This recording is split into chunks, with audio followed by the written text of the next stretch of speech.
Tim Gallaudet, welcome to the show. It's an honor to be here, Sean. Thank you for inviting me. It's an honor to have you here.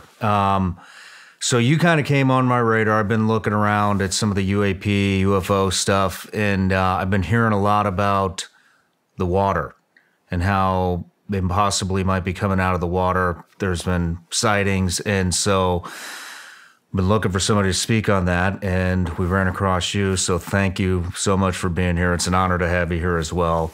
And, man, I am just really excited to pick your brain on what you know about all this stuff. So let's go. But everybody starts off with a introduction here, so if you don't mind. Admiral Tim Gallaudet, American oceanographer, retired Rear Admiral in the United States Navy, formerly worked on the U.S. Department of Commerce as the Acting Undersecretary of Commerce for Oceans and Atmosphere, also Acting Administrator of the National Oceanic and Atmospheric Administration, the NOAA. As of 2024, you're the CEO of Ocean STL Consulting, LLC, host of the American Blue Economy podcast, prominent member of the UFO community, on the board of directors for Force Blue, honored as a distinguished graduate of the University of California, San Diego. You're a research affiliate for Harvard's Galileo Project. You're on the board of the Soul Foundation and Americans for Safe Aerospace. And you later this year have a book coming out on leadership. There you go. There we go. That's some of the things. I'm sure I'm missing a handful of things. Anything in particular? No, that's all good. That's enough. That's enough. All right. Well, a couple things we got to crank out first. Everybody that comes on the show gets a gift. I've been waiting for this. There you go. Any guesses? Gummies? Hey, good guess. Oh, how about that? There they are. Made in the USA. My youngest daughter, I'm going to be her favorite person. Really? Oh, yeah, she loves these. I'll give you some more for the ride home. Okay. Fantastic. Thanks.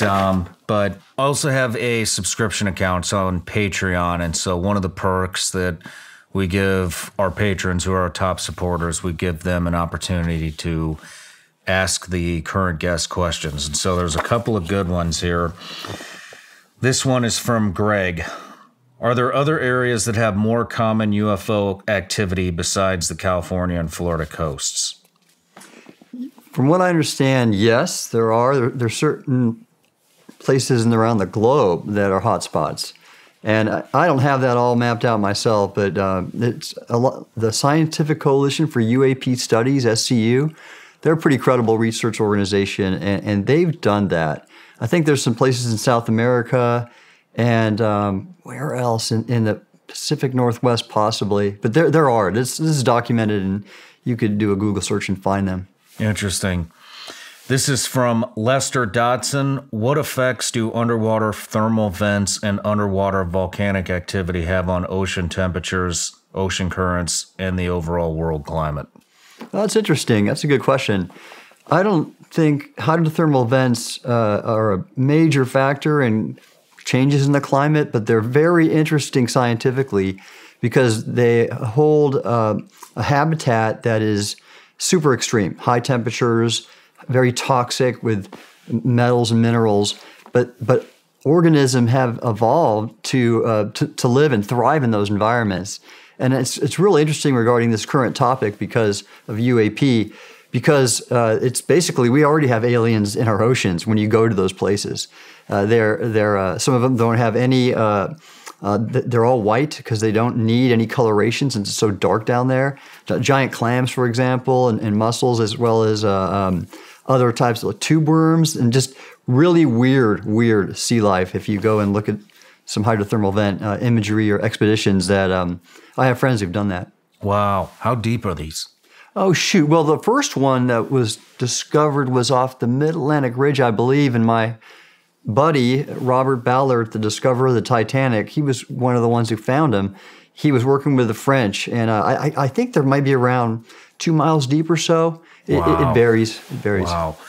And then the last question, which actually we had kind of spoken about before we started rolling the cameras, but I have a lot of Patreons that patrons that are curious on your thoughts to the UFO whistleblower series that we did. I think it was right about a year ago. Right. That was a really compelling series.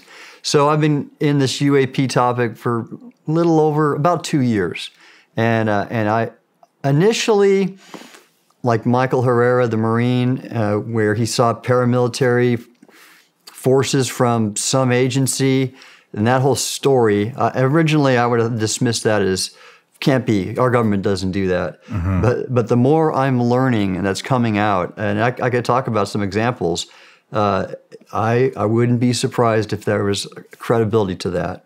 Because, for example, there's a book out there by a guy named Greg Bishop called Project Beta. Have you ever heard of it? I haven't. This is a really good book right now. It's a Project Beta. Project Beta, and it's the subtitle is something like the story of Paul Benowitz and the evolution of the modern UFO myth. And what it's about is a civilian physicist who was on contract to work at for the Air Force, I believe, and ultimately he was one of these people who was a civilian researcher in the UAP in the New Mexico area where that's a hot spot.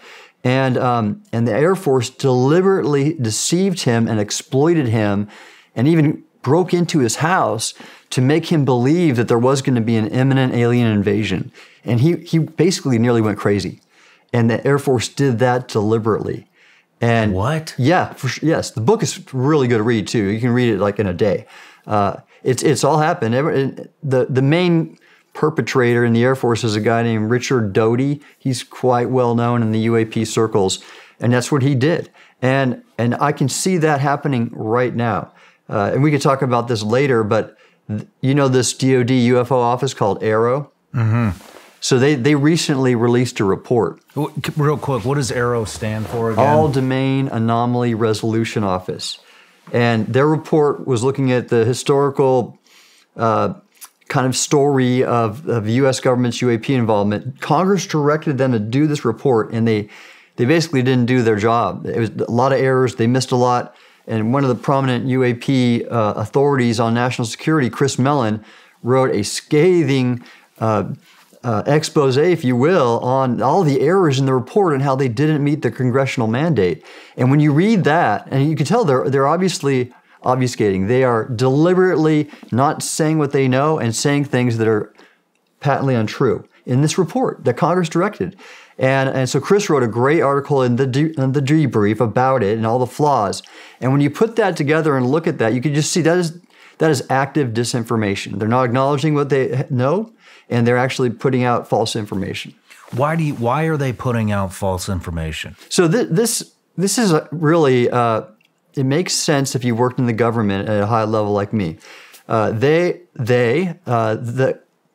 executive branch, the National Security Council, upon direction from the president, and the Department of Defense and the intelligence community, the Office of Director of National Intelligence, they're the ones who could have the say.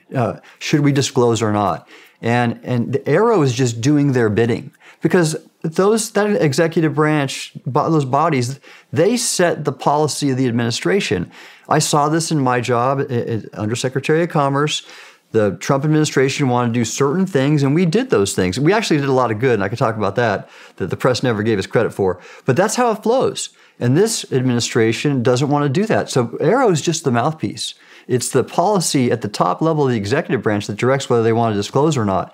Now, it makes a lot of sense because, UFO people want to see it. But if you were Biden, would you want to tell the American public, hey, I can't keep our airspace safe. It's being visited by entities whose intent I don't understand and I can't control it. Same for our water space. Do you think you want to announce that to the American people on the verge of the election and say, I'm not doing my job, I can't keep you all safe? I don't think so. Probably not. But what is the disinformation piece? Why would the Air Force be planting disinformation in researchers' homes? Well, that was back then. I'd be hard pressed to see them do that today. But that's it. They went out of control. They were basically not aligned with the Constitution, and they did that because Now, they don't say it in the book. The book just talks about the facts, but it's the same thing, again, that's happening today. They don't want the public to know that there really is a crash retrieval program and that we are monitoring UAP in our airspace and water space, and we can't control their actions, and we don't fully understand their intentions. And that's a dangerous thing to leak to the public. And so they are deliberately falsifying it and exploiting people, making them appear as wackos, thus creating a stigma behind the whole scene, which has prevented serious scientific study.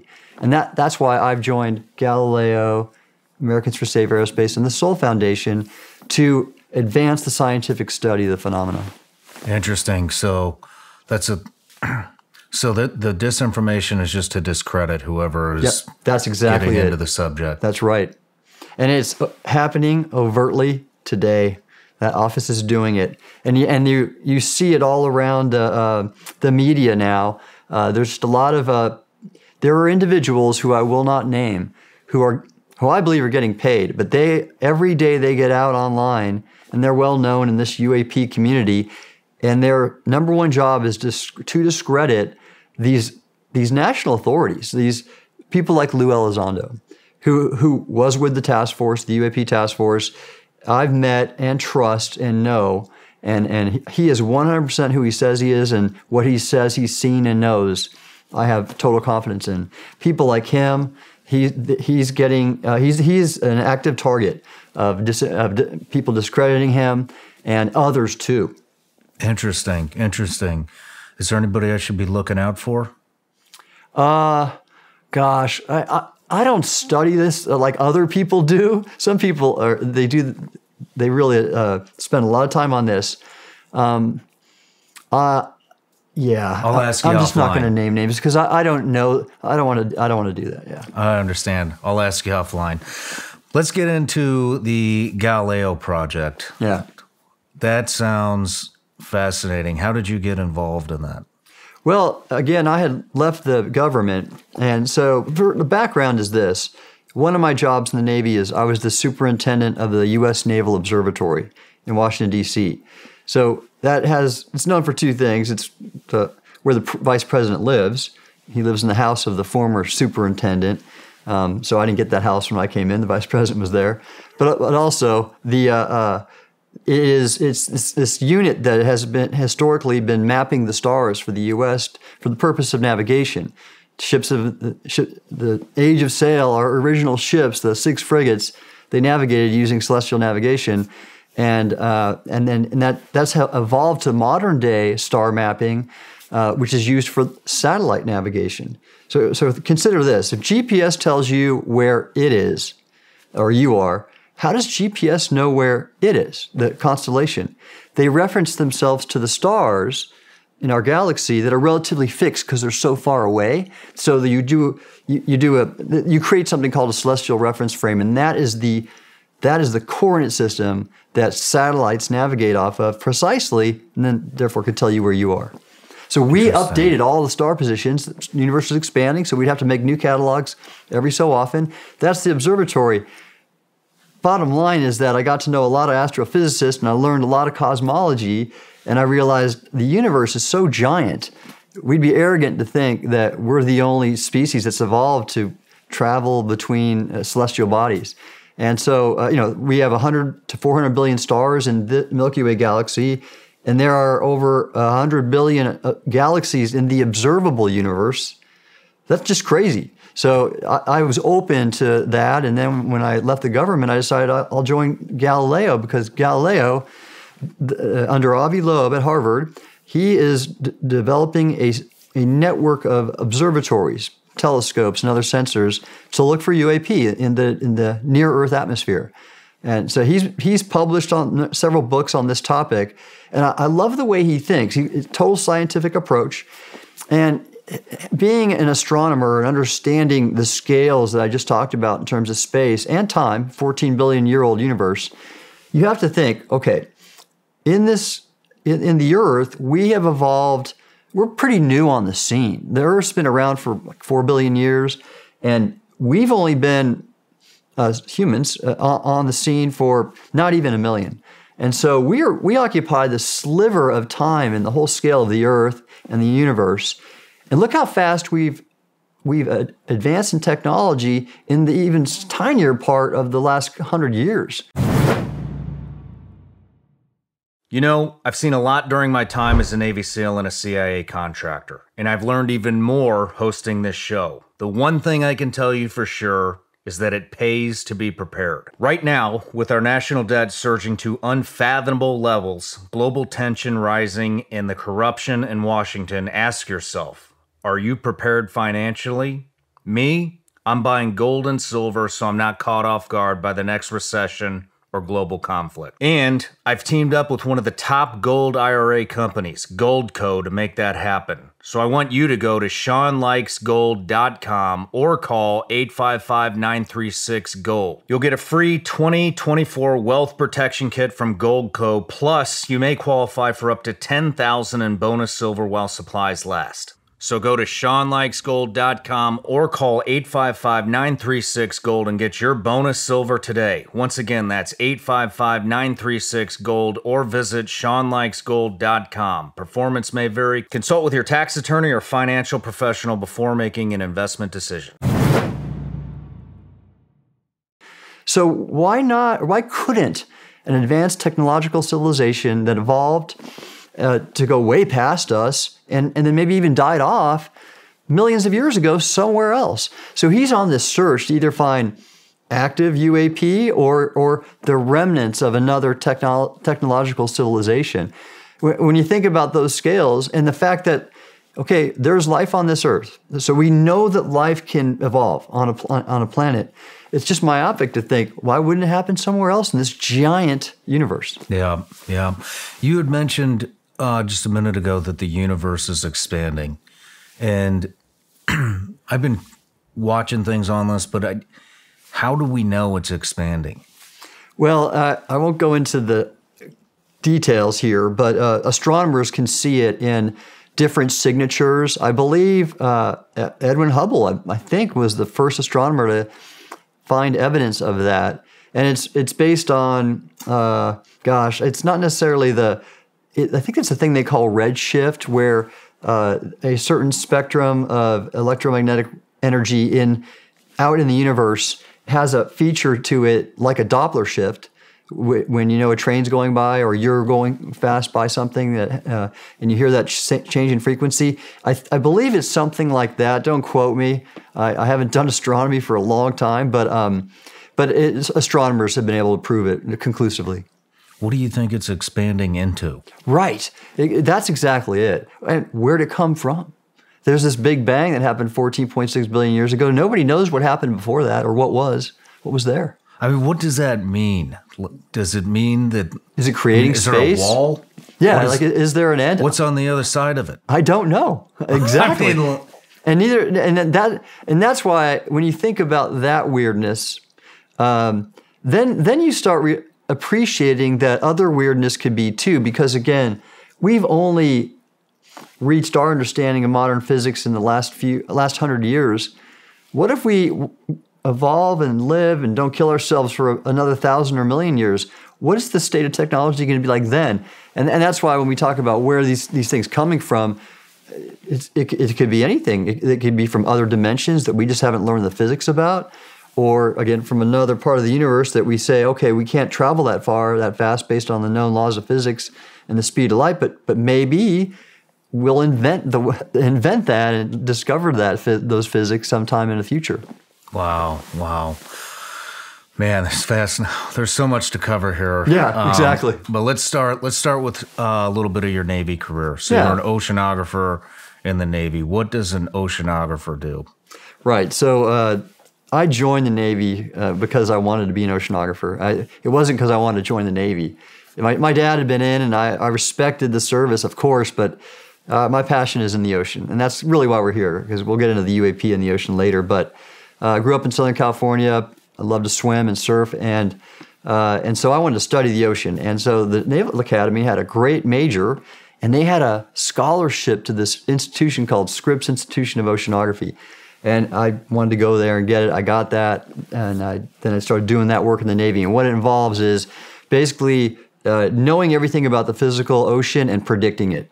Waves, currents, how the ocean structure affects acoustic propagation, which is the top consideration in undersea warfare and finding and killing enemy submarines and vice versa, not being killed by an enemy submarine. So that's what oceanographers do for the most part. I worked with your community, Navy Special Warfare, for a time because a lot of work with the SEAL delivered vehicles, for example, or anything like a special reconnaissance mission from offshore. The ton of work they do is dependent upon the ocean, wave heights, currents, temperature. All my SDV buddies would hype out on every mission, and I would never want to do that. My wife was a Navy diver, and it's funny because when I was at the Navy SEAL headquarters, I had a good buddy who had formerly been in the SDV teams, and he knew my wife, and they had these mutual conversations together whenever we had parties or whatnot, because my wife had been a Navy diver and Bruce had been a SDV operator, and they would always just talk about hating to be cold now after all those missions. But anyways, so just helping operators in any field, whether it be the surface Navy, submarine, SEALs, know the ocean and predict it so they can plan their missions more effectively. Then you went on, you were a flag officer at the Pentagon. Yeah. What were you doing there? Well, I was the oceanographer of the Navy. That's the top oceanographer and meteorologist and hydrographer, advising the Chief of Naval Operations on everything that my community of officers did for the Navy. So I was in charge of 6 of our oceanographic ships that are all around the world doing collecting ocean data and mapping the seafloor. So this is an interesting thing.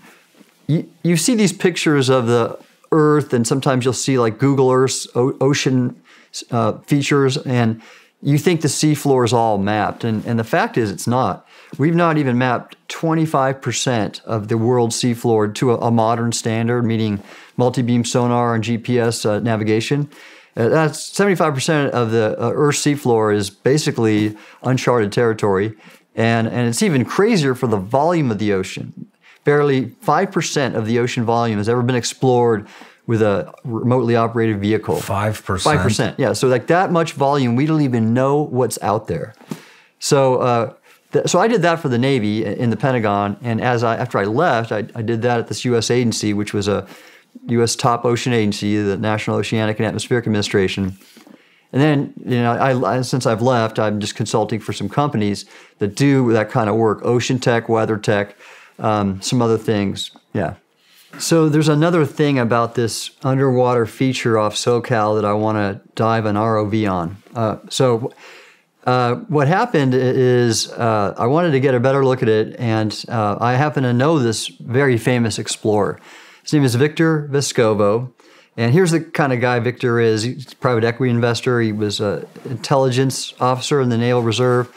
But he made a lot of money in his day job. And he has done the Explorers Club Grand Slam, which involves hiking all the 7 peaks, including Everest, and skiing to the North Pole and the South Pole.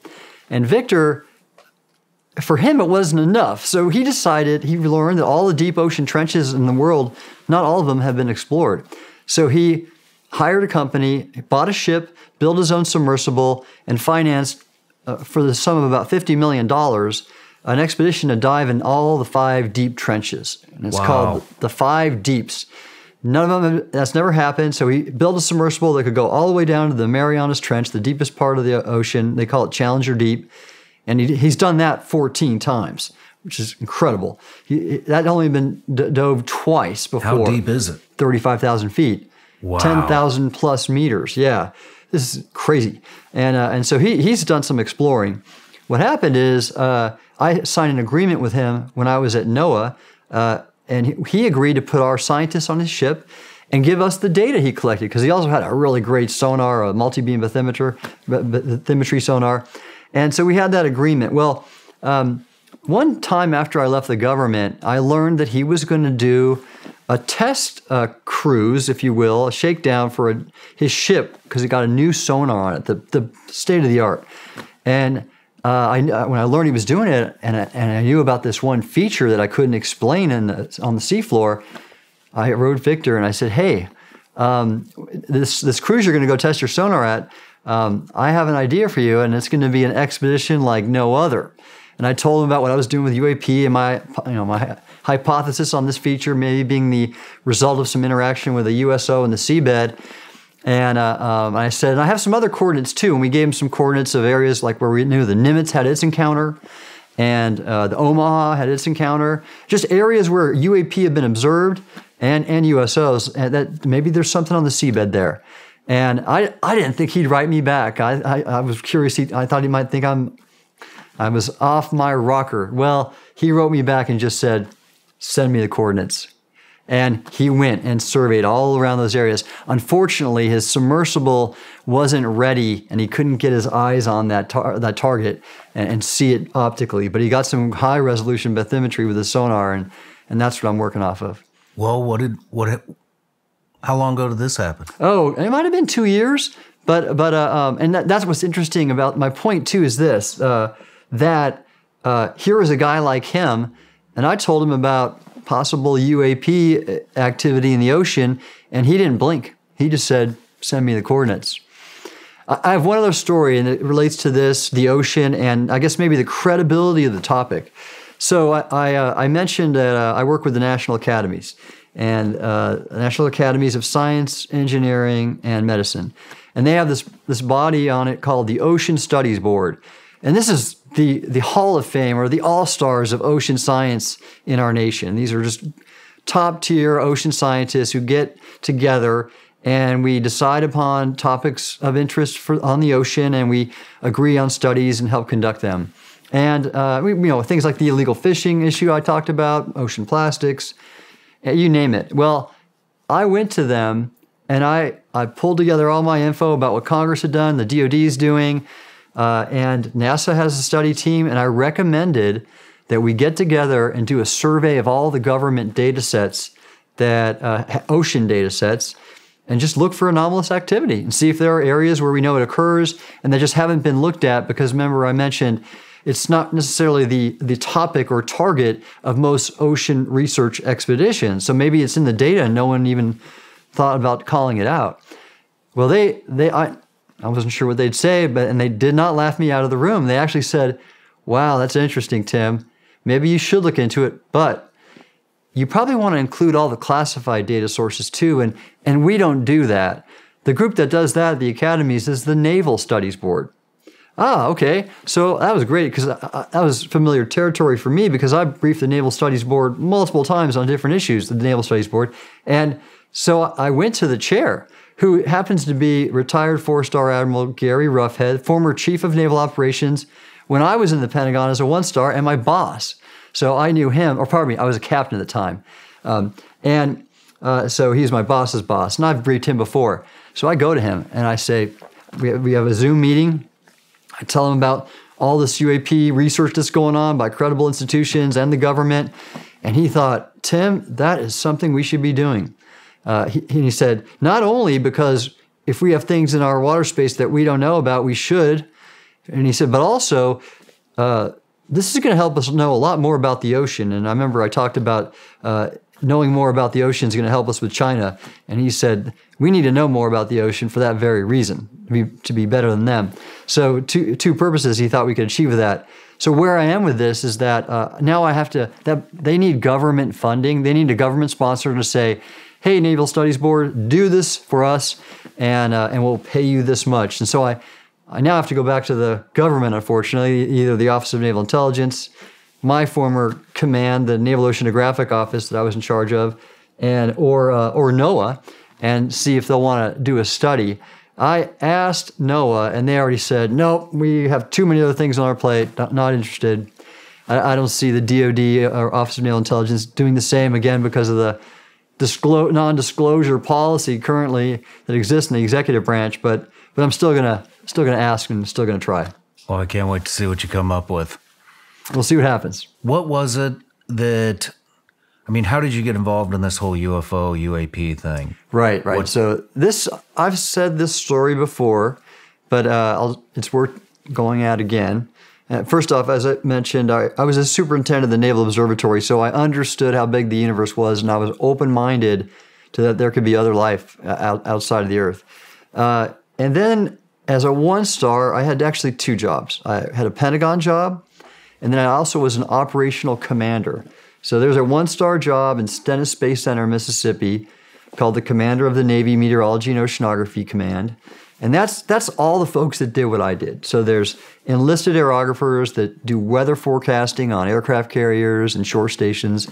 And there's other folks that, again, advise for anti-submarine warfare. And so all these, about 3,000 people, civilians and uniformed, do things like ocean mapping, weather forecasting, ocean forecasting, and I was in charge of them all. And so I'm in my office that one day. So I was splitting time between the Pentagon and DC and this office in Stennis. And one day I get this email on the Navy's secret network, SIPRNet. And it's from my boss's operation officer. I was reporting to a 4-star admiral, U.S. Fleet Forces Command. His operations officer was a 2-star. And the email was sent to all the subordinate commanders. This is at least 20 flags and SESs. All the deputies are copied on it. And the title of it is Urgent Safety of Flight Issue, all caps. And the body of the email said, if any of you know what these are, tell me ASAP. We are having numerous near midair collisions, and if we don't stop it, we're going to have to cancel the exercise. And attached to the video was the now famous leaked Go Fast video. You know it, don't you? Yes. Yeah. Okay, so the UAP, F-18 pilots captured video of this UAP zorching over the water. There's no flight control surfaces or propulsion means that are visible. It's just a little round sphere. And then the pilots are all going crazy, and other videos have mentioned how there were multiple ones out there. And I knew right then and there that was not ours. We don't have technology like that. I was read into a lot of SAPs, to the best of my knowledge, and we would never do that in a training range. Especially aircraft carrier workups are so compressed. They have to do all these things. The pilot's got to get certified. They got to land so many times on the carrier. They got to do all these things and certify to go deploy. So throwing out advanced technology in a training range during a pre-deployment workup just doesn't happen. I mean, people will get fired. So, and of course, we have testing ranges to do that. That's of course. So I knew that wasn't ours. I also had been read into all the threat, our adversaries' capabilities. I knew that nobody else had that. And so I knew right there that was something not ours. Not human, off-world, whatever. It just wasn't ours. And my deputy and I were both open-minded. He was an SES, and I pulled him over, and we've talked about it for a while. And we're just pretty much amazed. But the next day, that email was wiped from my computer and my deputies and everybody else. So, okay, it's gone. Wow, I wanted to save that thing. It was interesting. And come to find out, I go to monthly meetings at my boss's headquarters in Norfolk. And we always talk about staying up with the training cycle, and safety issues always came up. And this was a big safety issue. The ops officer said so. And so, and my job as the chief meteorologist in the Navy, another one of my hats, was safety of flight. And so we get into the next monthly meeting, and no one brings this stuff up. No one's talking about it, about a safety issue almost canceling this major training event. And then you come to find out one of the pilots flying during those missions, that video was from the USS Theodore Roosevelt's Air Wing. It was Ryan Graves. He's pretty well known now as somebody who's come out, and he's founded an organization I'm on the board of called the Americans for Safe Aerospace, and he's advocating with draft legislation out there to instill reporting protocols for pilots in the FAA, commercial pilots and others by the FAA, because currently there and pretty much the Navy, if you come out and say, hey, I saw these things, it could be a career killer. Yeah.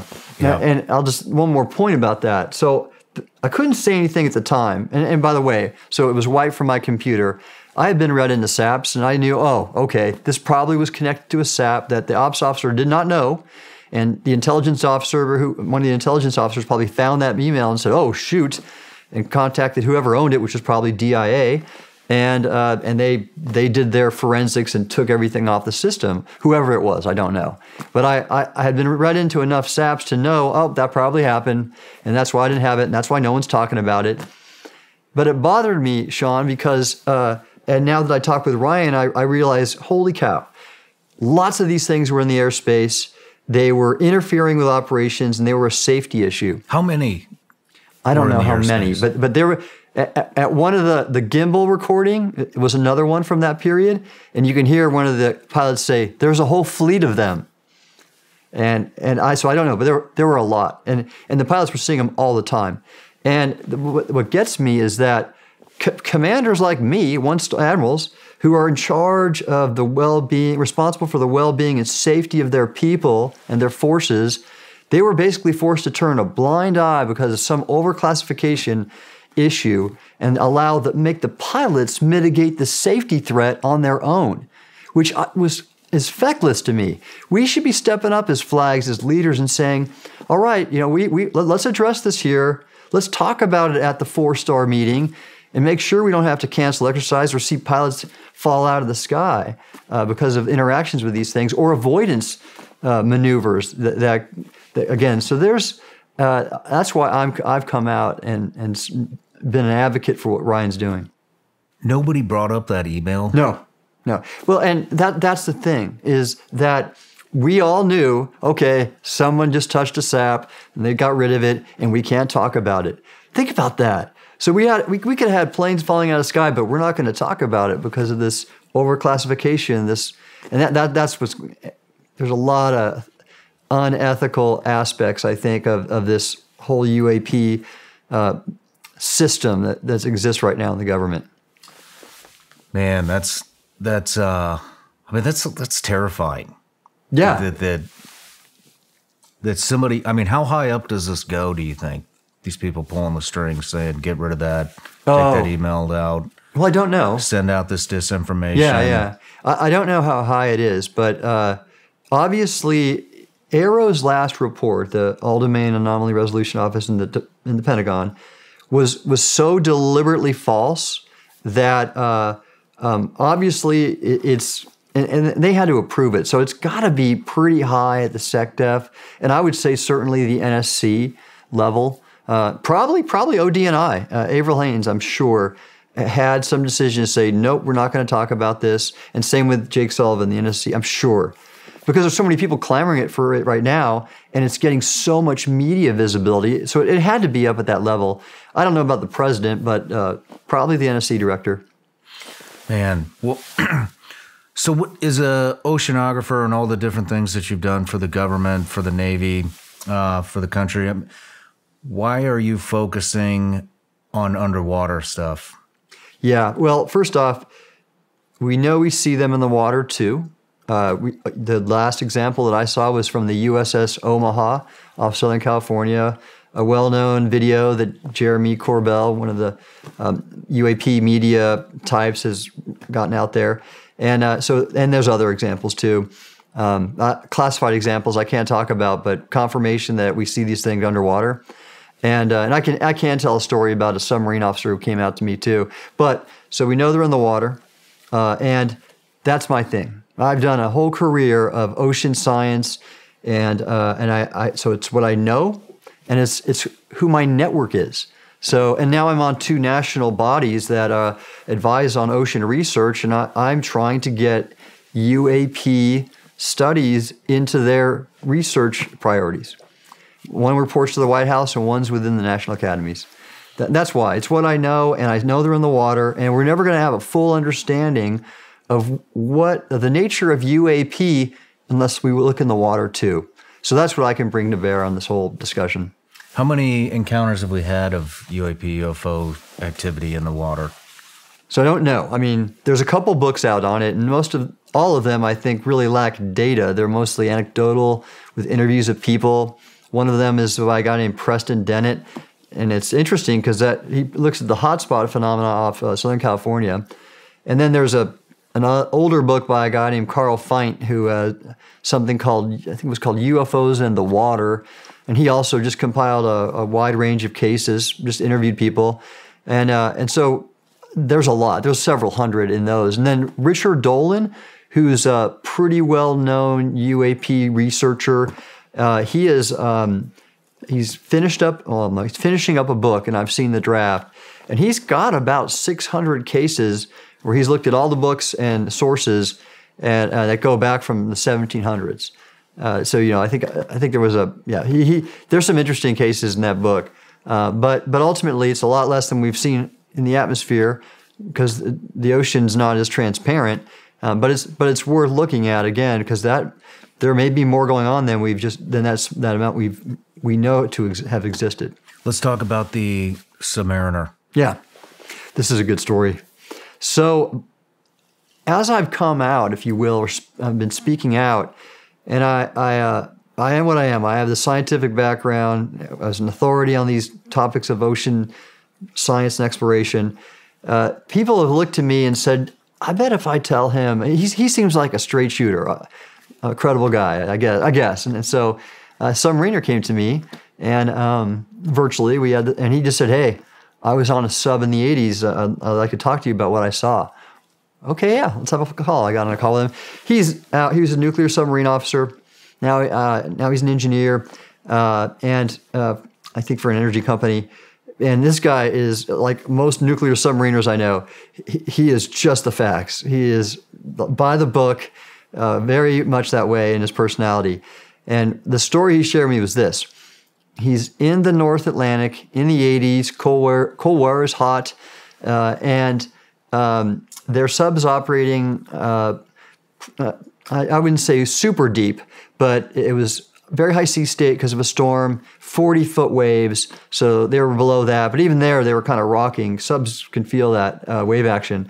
And so because it was so rough, it creates a lot of ambient noise. And in those conditions, it is really hard to passively detect another submarine. So they felt pretty secure. They weren't going to be detected by a Russian sub, and they probably weren't going to hear one either. And so he's on the watch, and all of a sudden, they get a passive hit, a contact that's moving, off the starboard at some range. I don't know the range, but and then it paused and then started closing on them rapidly, and they call that constant bearing decreasing range. And you don't want that when you're a ship driver or a sub driver. I drove ships, aircraft carriers. I was a deck watch officer. That's going to be a collision. And they had, that was every feature that a Russian torpedo would have in terms of the constant bearing decreasing range at a very rapid rate. And they were so convinced, he called the captain of the bridge, they set general quarters and they dived. And it kept on coming and it kept on coming. And they were hoping to get below some acoustic lens or whatever that wouldn't be able to find them and lose track. And it just kept coming. And so they went as deep as crush depth, just above it. Crush depth is that depth that a submarine will implode. And that's a dangerous place to be on an older sub like this. But they were convinced this was a Russian sub coming at them. And then at some range close, I don't know what, it paused. And then slowly took station on their stern behind them and trailed them for a while. So they're getting this passive acoustic hit of something doing this. And then after minutes maybe, it just rapidly departed the scene. And they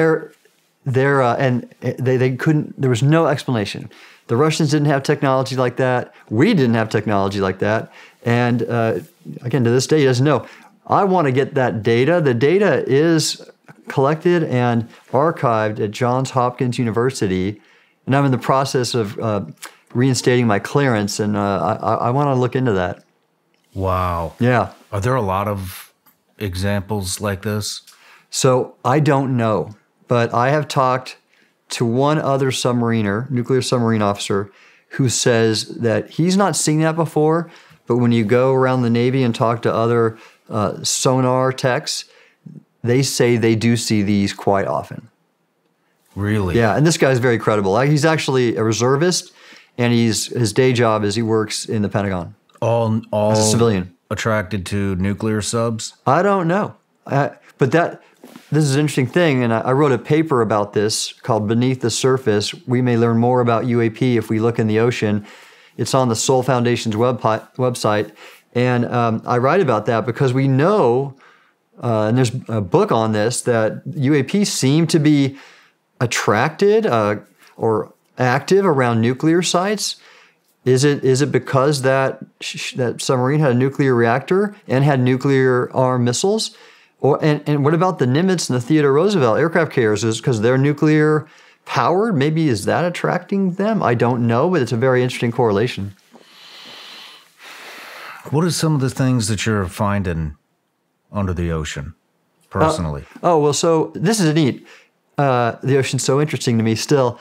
And so for example, when I was with the National Oceanic and Atmospheric Administration, we pronounced it NOAA, we had a program called the Ocean Exploration and Research Program with a dedicated ship, and it had a deep diving ROV, remotely operated vehicle, with high resolution cameras and other instruments.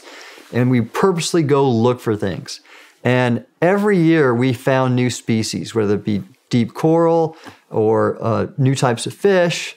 And get this is how much we don't know about the ocean. In 2020, I think it was, we had a fisheries biologist go down to Antarctica and discover a new species of killer whale that had never been seen. So this isn't like just some small, weird microbe. There's all sorts of things we've never seen before. A new species of killer whales. Yeah, yep. Man. Yeah. Have you been to Antarctica? I've not. I've been in the Arctic. I've been in the Arctic on a sub. So I've surfaced. I've been up there on the ice camp that they have up there. What's up there? The Arctic? Yeah. Well, okay. I was there because the U.S. Navy every 2 years conducts an exercise called ICE-X, and it's to basically study some of the dynamics of ice and as well as the tactics of operating under the ice, which we need to refine when you look at what Russia's doing. But there's a lot of things to discover too. Again, on the seabed, new geologic features.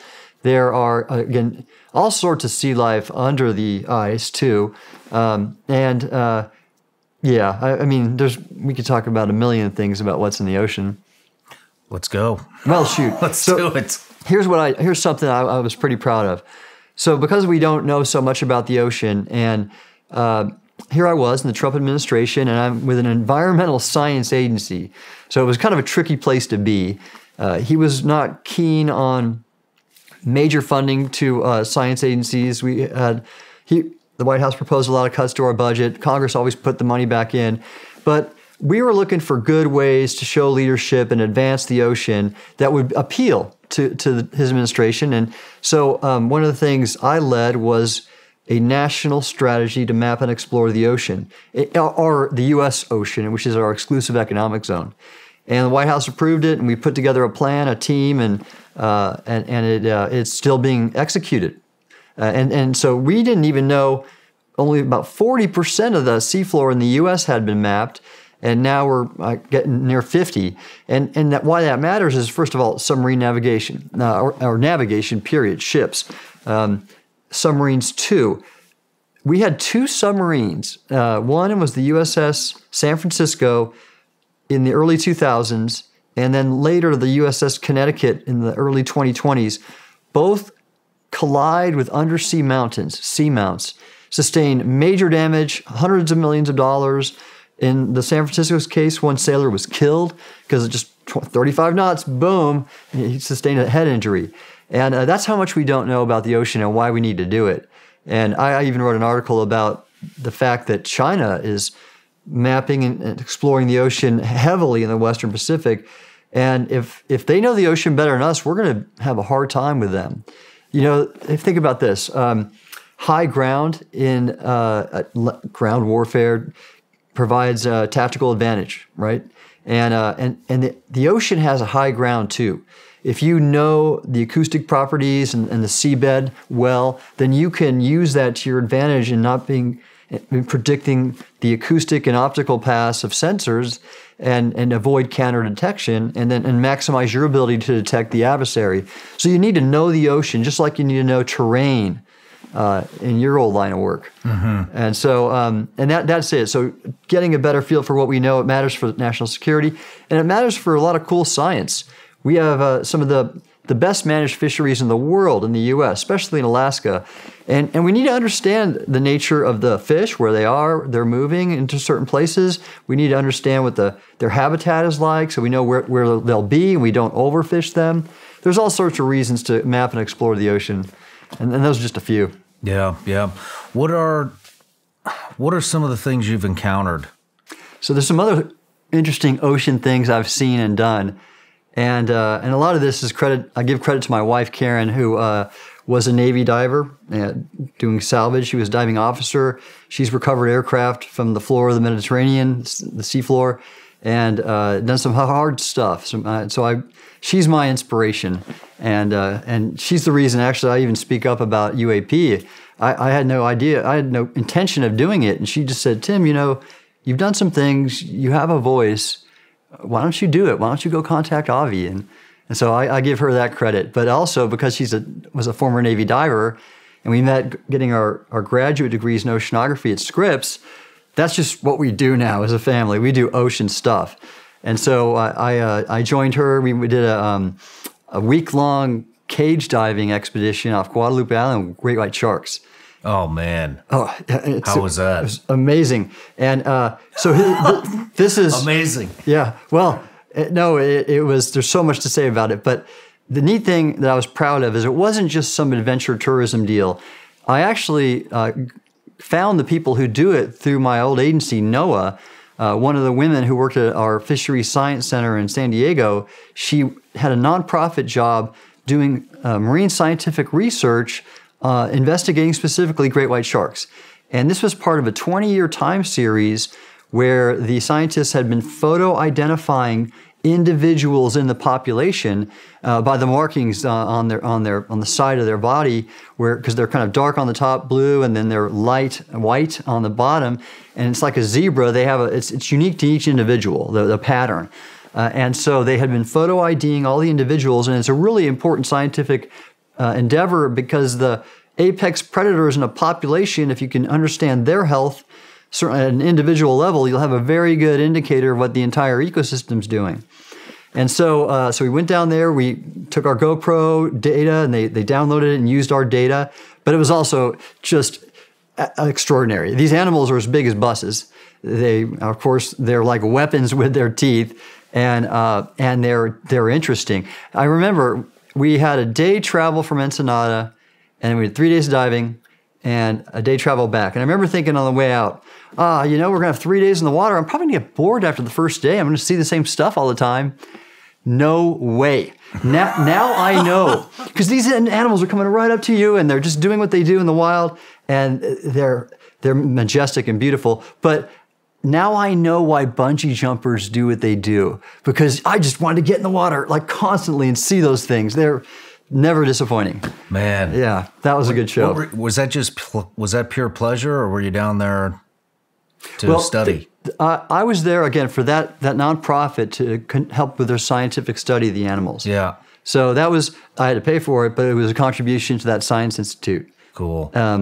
Marine Conservation Science International is what they're called, MCSI. Interestingly, and I didn't know this back then, I wish I did, but that's Guadalupe Island off Baja California is a hotspot for UAP. Is it really? All the fishermen around there, they see them all the time. Yeah, you Google that and you get tons of hits. When I first started this whole podcasting thing, an online store was about as far from my mind as you can get. And now, most of you already know this, but I'm selling Vigilance Elite gummy bears online. We actually have an entire merch collection that's coming soon. And let me tell you, it is so easy because I'm using a platform that is extremely user-friendly, and that's Shopify. Shopify is the global commerce platform that helps you sell at every stage of your business. What I really like about Shopify is it prompts you all the things that you want to do with your web store, like connect your social media accounts, write blog posts, just have a blog in general. Shopify actually prompts you to do this. You want people to leave reviews under your items?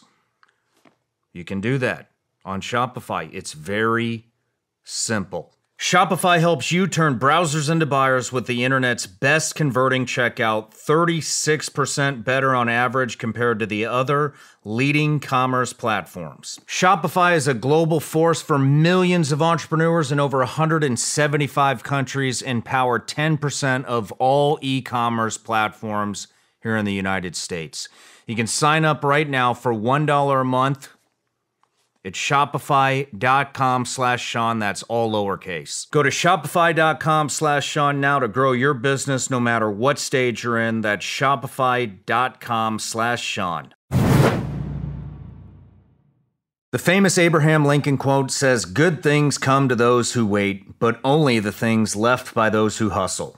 Well, if you're a business owner and want the best people on your team, the same applies. Thankfully, ZipRecruiter puts the hustle in your hiring, so you find qualified candidates fast. And now you can try it for free at ZipRecruiter.com/SRS. ZipRecruiter's unique technology finds top talent for your roles right away. Immediately after you post your job, ZipRecruiter's matching technology starts showing you qualified people so you can hire fast. Let ZipRecruiter give you the hiring hustle you need. See why 4 out of 5 employers who post on ZipRecruiter get a quality candidate within the first day. Just go to ZipRecruiter.com/SRS to try it for free. Again, that's ZipRecruiter.com/SRS. ZipRecruiter, the smartest way to hire. So that was one. And then thankfully, Karen and I now, we just, again, we take our girls, they're all scuba certified. We've been free diving with bull sharks off Florida. We've been scuba diving with Caribbean reef sharks off in the Bahamas. And then just recently, Galapagos Island and hammerheads. Very cool. Which is great. Cool. Yeah. So this is and our next trip is to Fiji and the Republic of Palau to do some diving. And we were in Palau last and saw some really magnificent black-tip reef sharks up close and personal. So that's what we do for fun. What are some of the things you've encountered as an oceanographer that you know? So here you go. When I was keep you up at night. Oh, keep me up at night. The nature of the ocean doesn't keep me up at night. It's our adversaries who want to exploit the ocean to harm us or our allies. For example, Chinese illegal fishing is destroying economies all around the world, especially in Pacific Island countries. I wouldn't say it keeps me up at night, but it is a big issue that even our DoD, the Navy, is working to combat with the Coast Guard. There's a funny thing about that question, Sean. So I served in the same administration as Secretary Mattis when he was the Secretary of Defense. Great guy. That was one of the questions he answered early on in his tenure as SecDef. Someone said, "What keeps you up at night?" And he said, "Nothing keeps me up at night. I keep other people up at night." Right on. He's great. He's the best. Yeah. I got to serve with some fine people in the Trump administration. Secretary Mattis was one. General John Kelly, the first chief of staff, he was Homeland Security chief initially. Great person there. He was a mentor for a month-long course I took at the National Defense University. Great person, and there are others too. Well, what are you finding under there, UAP-wise? UAP-wise, yeah, in the ocean. Yeah. So again, I only know of the examples I've just shared, and then there's some classified examples I can't talk about that I know of. Basically, like you see in the atmosphere, you see large craft, different shapes. The reports have been different lighting configurations sometimes, and so it seems to be too the variety of the nature. It seems to be as diverse as it is up in the atmosphere. That's what seems to come through. And again, if we've seen so much through the published literature and then the documented accounts recently, then there may be not just maybe the tip of the iceberg. What do you think these are? Yeah, right. Are they man-made? I don't know. No. Well, first off, no. I don't think I don't know. That's why we need to study it. And these organizations I'm with, supporting their research. But as this topic gets explored more and more, and I engage with people that are that have been read in or have somehow touched the programs, we have a very active discussion going on daily about this very question. What are they? And I mean, there's some possibilities. They could be from an extraterrestrial source. Again, we don't know the physics on how that could be. Some people have speculated an interdimensional origin, which I don't understand either. But again, since we really don't know all there is about physics, possibly there's something there. And then there's a really interesting theory and I'll encourage your listeners to check it out. There's an article in The Debrief from early this year, 2024, by a guy named Bernardo Kastrup, and it's a really well-written essay where he speculates that, well, all right, what's the most likely source? Well, if intergalactic travel is not possible, then it could be that these things originated before we evolved, before life as we know it evolved. So they think there's a period around 750 million years ago where, due to the recycling of the continents, if you will, that there's no fossil evidence for. And so there's a period a billion years ago or more that we just don't have any fossil evidence of. And he conjectures that possibly an advanced technology civilization evolved.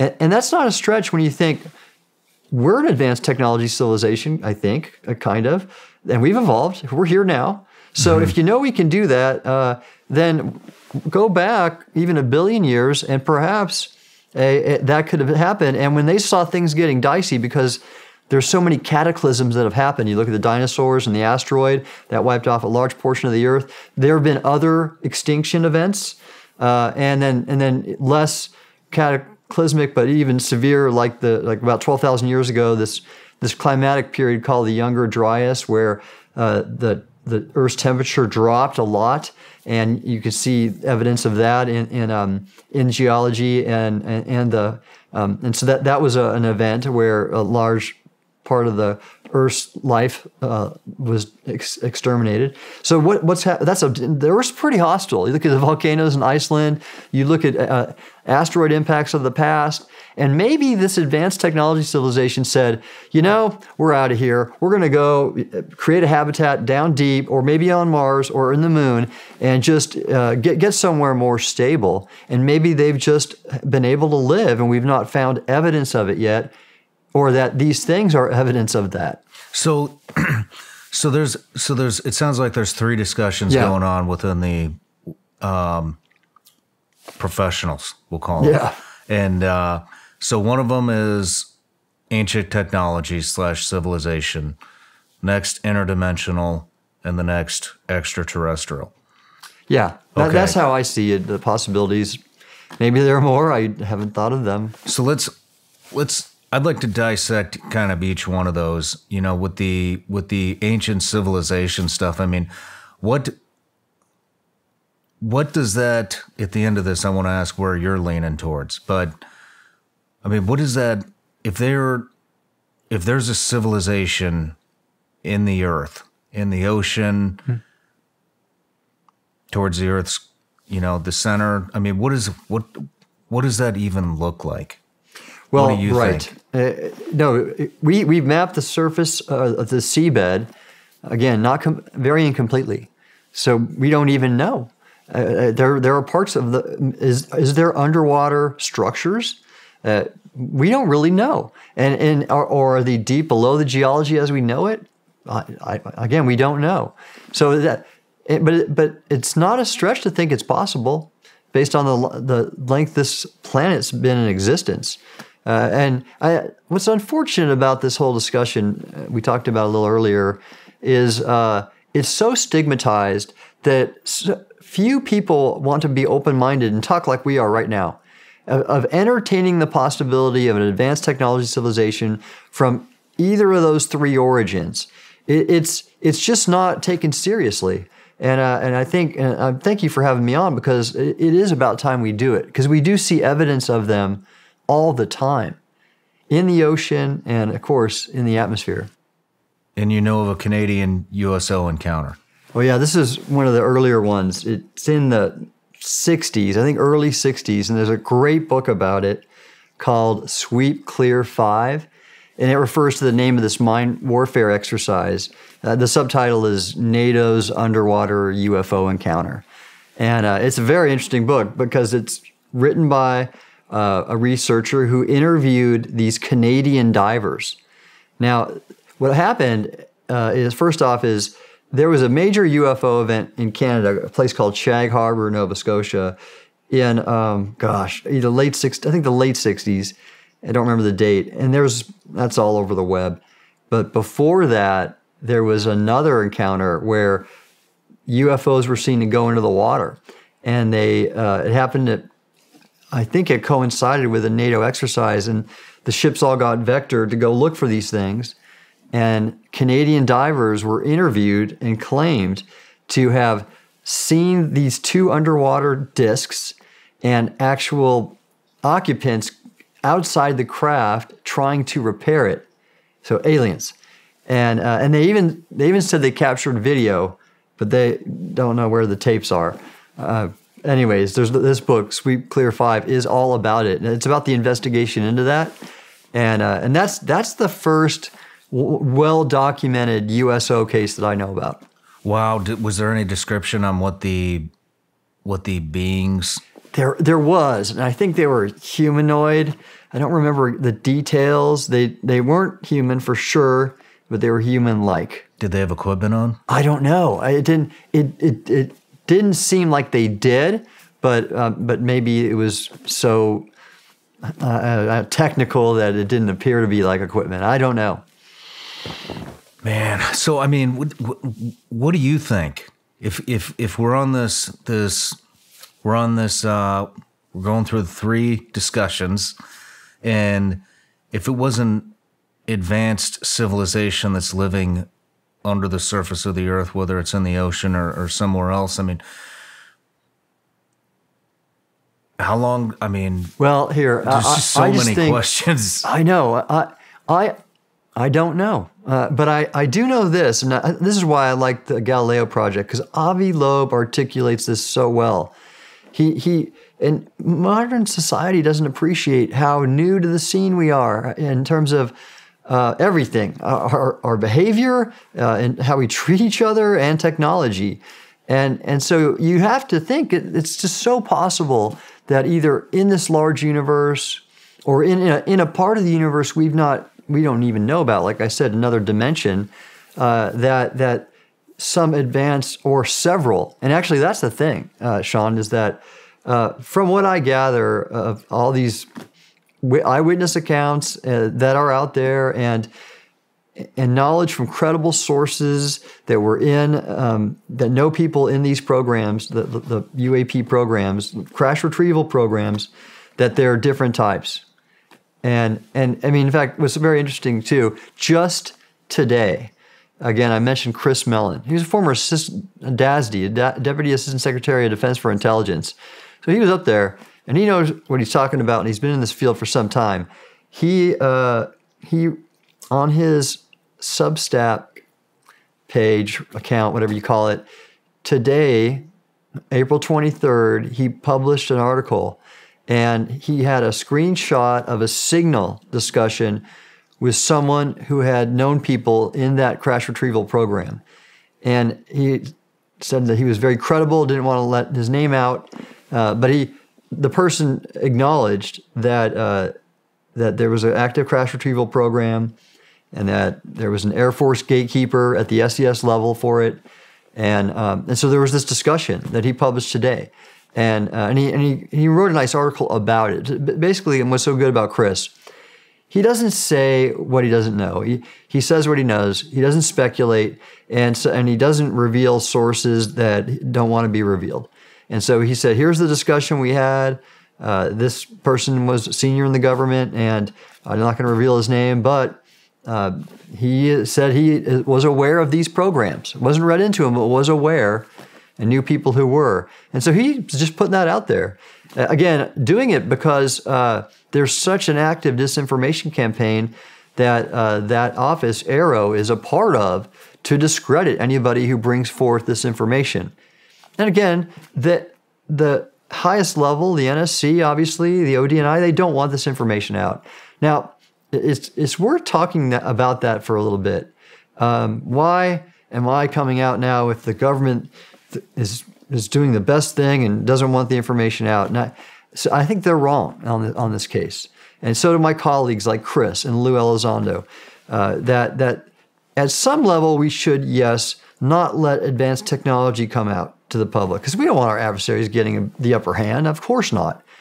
But the knowledge that we're being visited and can't secure our own water space and airspace, and that this could be something more of a global security nature, and it demands thoughtful public policy, and the public should have a part of that fact that we're being visited, and it's something that every nation is dealing with. That's something I think does not benefit us by trying to cover up. And in my personal opinion, the AARO report was so inartful and flawed and full of errors that it makes me wonder: are we that clumsy and inefficient and ineffective in other counterintelligence endeavors? I sure hope not.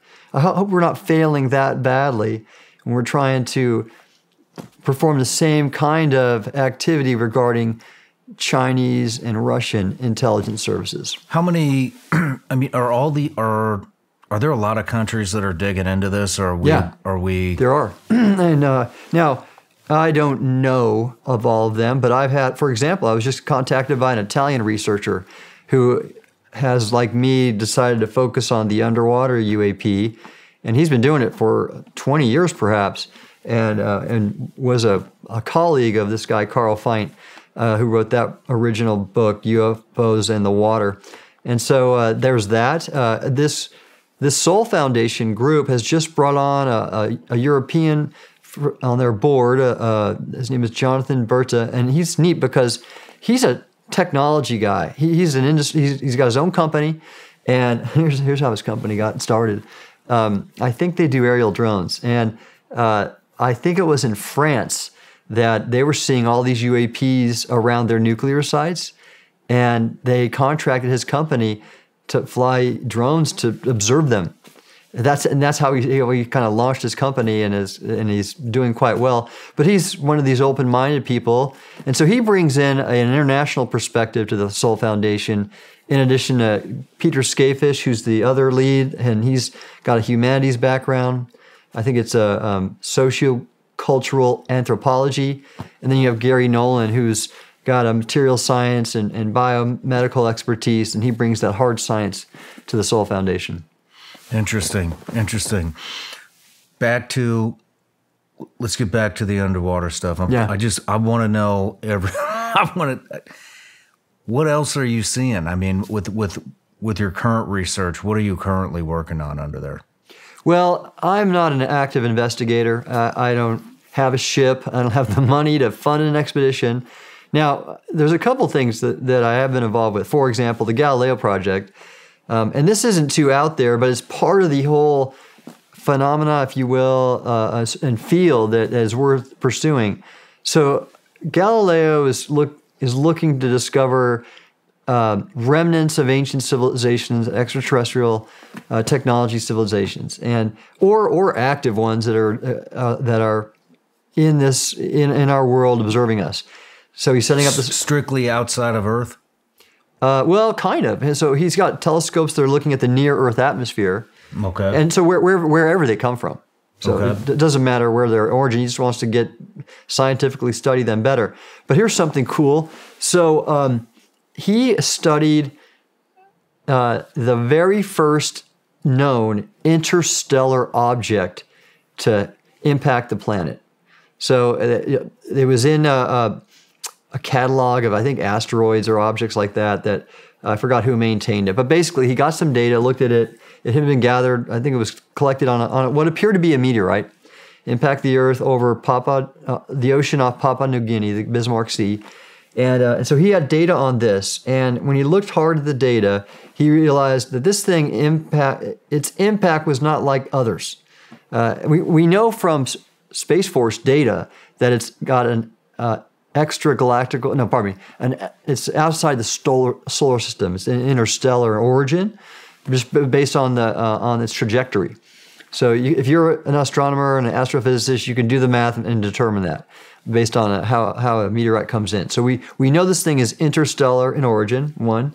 And then he looked at how it impacted, and you can, again, do the math through the energetics and everything, that it had a much harder material strength. So it disintegrated a lot later than others based on its speed and all these things. So it was made of something harder, not the normal iron type of composite or whatever that the normal meteorites are made of. So it impacted from outside the solar system, and it burned up a lot slower. It was made of something super hard. So what he did is he launched an expedition, got it funded, and he went and recovered fragments of that meteorite. They hit the ocean and then settled in the sea. And what happens when a meteorite does that, it burns up and it creates these sort of little metallic droplets that just sort of fall into the sky. Heavier ones fall first, and the other ones sort of just push along the trajectory and fall later. And so he went and mapped it all out. I gave him ocean data and atmospheric data so he could do a profile and figure out how far the stuff drifted in the air and then drifted in the water based on currents. And he found him. Interestingly, I was able to connect him with the group who'd done that before to go search for meteorite fragments in the ocean. We had done this NOAA had done this with NASA in a thing called the National Marine Sanctuary off the Olympic coast. And we basically built a magnetic sled with some magnets on it and towed it along the water to pick up all the metallic particles, and then had to take basically fine brush and get them all off, separate them from the mud, and then study them. So Avi did that with his team, and I didn't go out with him, but he was able to find material that was not of earthly origin. So his next expedition, which he hopes to lead in April 2025, he found the fine stuff. He thinks it could be technology, right? And so maybe some of the bigger things that didn't burn up are out there too. So he wouldn't know it because he had a sled that was designed only for fine particles. But his next expedition, he's going to take an ROV with a camera, and he's going to go along the seafloor and look for stuff. And he kind of jokes in a lot of his writings that maybe it'll actually have a keyboard on it, and maybe there's going to be a button to push. And he always asks people, if you found something from an extraterrestrial visitor and a gadget, like giving a caveman an iPhone, would you push a button on it? And some people say, no, I wouldn't push the button, no way. And he says, I'm going to push the button. Wow. I can't wait to hear what that develops into. Yeah. So back to the three things. We're talking about ancient civilizations. You had mentioned under the ocean and perhaps in the moon. Well, again, this is just speculating of what is possible. And that's what Bernardo's article was titled, something about what is the most likely scenario here on the origins of UAP.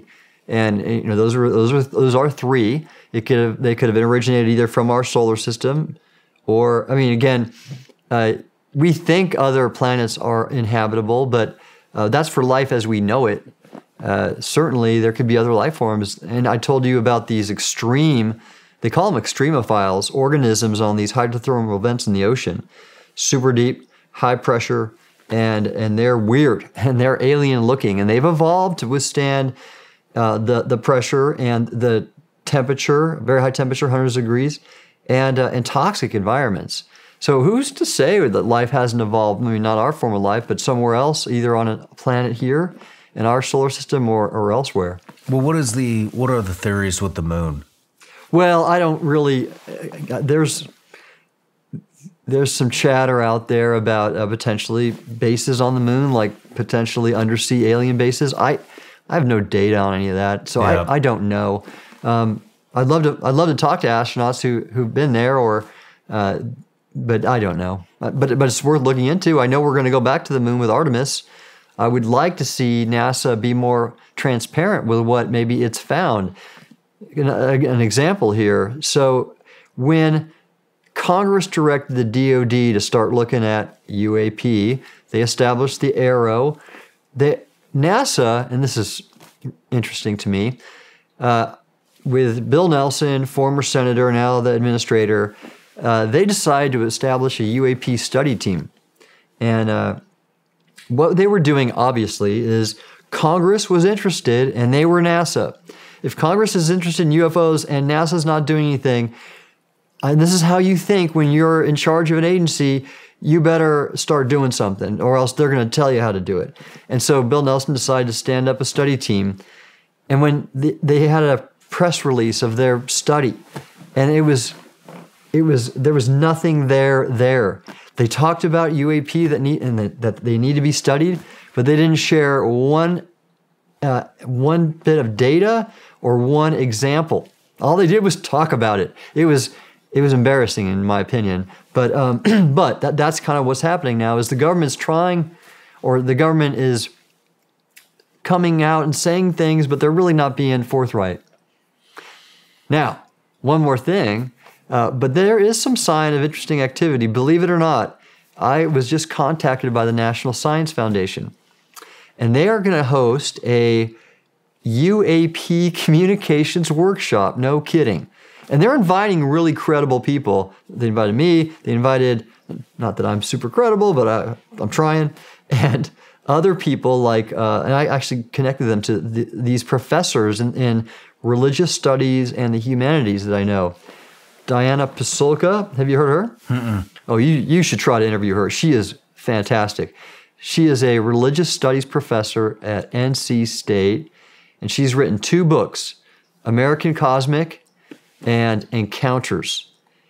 You have to read those, Sean. Okay. What she does, like a lot of researchers, she just interviews people. But she's found people who have touched these crash retrieval programs, and they wish to remain anonymous, but so she gives them pseudonyms, but that's really enlightening. And so she's found a NASA engineer who has been a part of these programs and goes through everything. In fact, the second book, they go to an area of the New Mexico desert and where crash retrievals have happened, and they find materials. And she goes with one of the directors of the Soul Foundation, Gary Nolan. She gave him a pseudonym in his book, but he's now come out and acknowledged that he's that person. And again, he wants to advance the scientific study of UAP. He's one of those people who have studied crash materials. He's looked at the material science. He's published a paper on it. And in fact, if you go to the Soul Foundation website, all of our talks are online on YouTube. And he gives a talk about that paper. And he studies these materials. And basically, he's proved they're not natural. They all had to be made with some kind of industrial process. And they're not native of this earth. They include components that have not been seen before, isotope ratios. They've never been seen before. So that's very interesting. What kind of stuff has he recovered? Is it? The stuff I've seen in his lab are just sort of metallic fragments. Now, of course, out there, and what Dave Grush in the hearing that I attended last year, he of course has claimed that there's, I think, more than just fragments, but I don't know. Or non-human biologics. That's right. What does that even mean? Alien. Is that like a skin sample? No, I don't know. I don't know. Do you think Grush is... You think that's legit? He's totally legit. Absolutely, 100%. 'Cause I know people who... I don't know him. I've not met him, but I know people who do know him well and work with him. And I kind of know his pedigree. I also worked in the Navy as an oceanographer. I was actually part of a larger information warfare community. So I worked closely with the Office of Naval Intelligence and the National Geospatial Intelligence Agency where he was. In fact, I know the last 5 directors personally, and have so that he is what he says he is, 100%. And so I sure of everything and I also know how the government works. So like, for example, he talks about these SAPs that he couldn't get access to, but he knew people who were, and they were telling him about it, these special access programs. And I've had that happen to me too, where, and this is like the Wilson memo. Do you know about that? No, I don't. Okay. I never thought I'd be so well versed in UAP lore to someone like you. But here we go.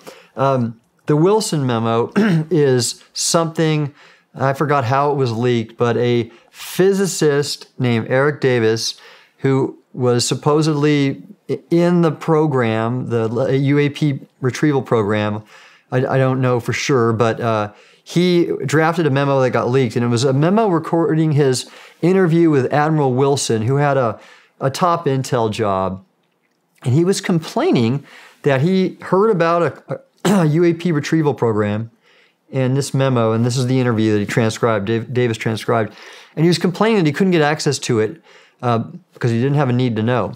And when I read that, it reminded me of me, because here I was, a one-star. I had my people were working with technology under a certain SAP, and I wanted to learn about that more so I could make better decisions for my people.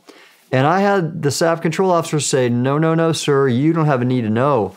And I thought that was BS. Here I am. I'm responsible for their well-being. I got to make sure they have all they need. If they're using something, this is totally in my right to, because I am responsible for their outcomes and their well-being, to know what they're working with. Oh no! What if it was hazardous to their health? Nope. You don't need to know, sir. So that's what Grush was talking about. That these people running the crash retrieval program they're leaving Congress in the dark, and they're not letting others with authority and responsibility know either. And that gets down to being illegal. I mean, it sounds like a rogue entity. Totally. I mean, who would be running that? Exactly. That's not how our government's supposed to work. That's not according to the Constitution as I know it. Is it government? Well, I don't know. But again, the most recent article from Chris Mellon today, I believe there is some Air Force oversight. I've also heard that there are contractors involved, big defense contractors, who, of course, have an interest in not letting that technology get out because they don't want to have to compete to use it. They want to have that exclusive right. So I believe that's going on. I don't know for sure. Let's go into the interdimensional stuff. What do you know about that? So I don't know anything. You don't know anything. I really don't. I mean, this is all people theorizing. I know there's a lot of math out there that can characterize multiple dimensions. And string theory is one of them. And it's funny because Avi Loeb just thinks string theorists are worthless because he doesn't think there's no evidence. He's about, okay, show me the data. If there are other dimensions, I want to see the data. And that's kind of like Grush. Grush he said no one's seen the alien bodies yet, but now I have another story if you want to get into that. There's a well-known UAP legend out there on Nixon and Jackie Gleason. Do you know about that? Here I am again. I never thought I'd be such a wealth of UAP stories. Okay, so Jackie Gleason was friends with Nixon, and he was kind of a UFO nut for some reason. And this has just come out, you can Google it, that there's some legend that before Nixon left office, he went with Gleason to an Air Force base in the South, and he showed him what was supposed to be a UFO with aliens, like in some warehouse. Aliens that had perished in some kind of crash. Now, this is the legend, right? Okay.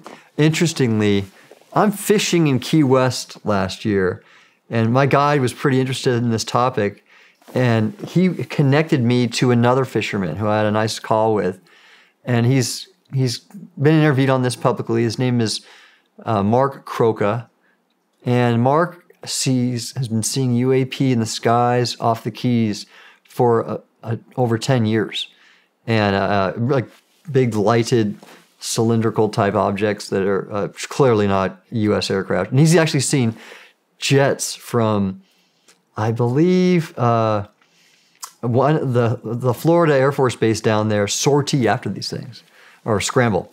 So Mark and I talked about it. He's seen these often, and he shared with me about this Jackie Gleason thing, because he said when he was a kid, he worked as an assistant or janitor in this clubhouse in Florida that Jackie Gleason used to golf at, and his wife.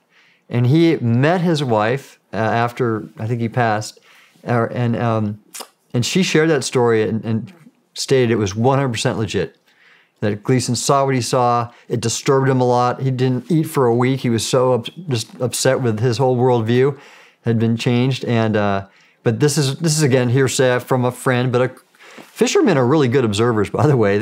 This guy didn't have any reason to like give me a story. He doesn't make his money off this. But Mark has that knowledge of that whole story. Interesting. What do you? I mean, there's a lot of speculation on whether these are built by, the military-industrial complex type companies, or are they from foreign governments? Are they paranormal activity? I mean, what are your thoughts on all of that? Well, one of the experts on this field is Jacques Vallée. He's been researching UAP since the 60s. He's just the expert, and I like his thinking. So I don't know. I'm not sure. I'm still new to this whole field, but I like his thinking on it. And he gives a really good talk at the Soul Foundation symposium. He gave one, and it's online. And he just characterized the fact that they are real. People have real experiences. And Diana Pasulka does the same thing in her book Encounters. She just chronicles all these experiences. And a lot of people are having really strange experiences. Many see craft. There's a paranormal component to it with either telepathic communication or other things. And I don't dismiss any of it. This is what Jacques says. He says, all that can be said is there is just a massive diversity in the types of experiences people have. You have a one camp that call it, they're just focused on the nuts and bolts craft. And then you have people that are looking at that more paranormal aspect of it. And that's what exists. It's sort of like a spectrum of experiences. And I don't dismiss any of it. To me, it's people are having experiences. They report it. They're credible people. And there's a lot of them. And thus, my goal is to scientifically study it more and remove the stigma from it. How are you going to remove the stigma? Shows like yours, this one right here, getting it out there. And here's the reason that I'm out talking about this. One is more credible people stepping up will help remove that stigma, and then also what's interesting is over time you'll see a generational shift in that there are a lot more young people open to this right now. It's just they think about it and they have more open minds. Interestingly, there's a parallel here that I've talked about in some of my speeches. Diana Pasulka talks in her book, or she interviews a person named Ia Whiteley. And she's also one of these researchers that's helping with the Soul Foundation effort to study UAP and the phenomena. And her expertise is psychology. And she has made her living, if you will, or by studying both cockpit psychology, if you will, and human factors, as well as space capsule human factors. And so she's advised the ESA, I believe, and she noticed that in the 50s, let's say, after World War II, there was a big stigma for pilots to report safety issues in the cockpit because they would fear that if they couldn't handle something, they might get a low rating and get a poor performance evaluation. And that, it was the macho thing, the right stuff. No one's going to admit that they couldn't handle a certain thing. And it was only after a lot of planes fell out of the sky and pilots died that safety measures started to be studied and reporting for incidents in the cockpit about safety issues became accepted. And she studied this over time, and it took 25 years for that change to occur, which is a professional generation. And I think that's what's happening now. Congress has gotten out. A lot of credible scientists have gotten out. People like me, former national authorities, we're coming out to remove that stigma, to make this a credible scientific endeavor. I'm even working with a group to establish a master's degree program in UAP studies. So that's happening. And then so that I think that's what's going to remove the stigma, and it's already occurring. What's that going to entail? The master's degree on UAP studies? Yeah, well, really, I'd love to see a physics-based or engineering-based one, but that information is not out there yet in terms of crash retrieval. This one's going to be a humanities-based one that looks at some of the cultural and anthropological and societal issues around UAP, which there are many. I mean, if we're being visited by other civilizations with huge technology powers, what does that mean for society and everything else that could be possible with that? I mean, what do you think there's different kinds? Do you think that there is a possibility that some of these are kind of nuts and bolts types crafts and some are maybe something to do with consciousness, maybe something to do with some type of spirituality type stuff? I mean, what are you thinking? I think the answer is yes, both. To both. I do. Think about this. So again, evolution. If we technology-wise walk our species forward 1,000, 1,000,000 years, my gosh, I mean, what will we have? I told you earlier, I was the last Naval Academy class not to have a computer. I wrote papers on an actual typewriter. Mm-hmm. Now, with one of these, I can access everything that humankind has ever discovered just with a few clicks. Mm-hmm. So think about what about that? So with that in mind, it could be anything. So think about the evolution of both technology and the human brain and thought. So I accept our consciousness as what it is, but what about that evolving too? Think about that. A more highly evolved species will have a more highly evolved consciousness. We're not Neanderthals anymore. We're something we think is higher, and I think that's true. Walk that 1,000, 1,000,000 years. Then what are we going to be like? So I think and Diana Pasulka does a great job looking into that consciousness aspect of it, because then you're also bordering, or you're really overlapping with religion now. And that's what she is. She's a professor of religious studies. And get this, she's terrific. She has access to the Vatican archives because of her position as a professor of religious studies. And she has gone through and looked at all this church history. And she has, in her book, American Cosmic and Encounters, and now in recent talks, she's pretty much deduced that these ascent narratives that exist in the Bible and the church history have some UAP either connection or explanation. So Diana, in her book, Encounters, and then American Cosmic, and then some of her talks later, she's looked at some of the church's history and writings from biblical scholars, and she has found that there are examples of apparitions, or what they call ascent narratives, that are indicative of actual UAP, so encounters. So for example, there's this really famous story of Saint Francis of Assisi. I believe he was the one who cared for animals, and a lot of people wear pendants with him featured on that. And the story is that he saw an angel, and the angel somehow connected to him, and he received the wounds of Christ in his hands. And there's paintings out there. There's one in the Louvre I just saw, and it shows the angel, and these beams are shooting down into his hands, and he's having that moment where he connects with this Jesus Christ and maybe his messenger. And so Diana has gone to the Vatican archives and looks up the actual story, like not what you read about in church in a sermon, but the Latin text.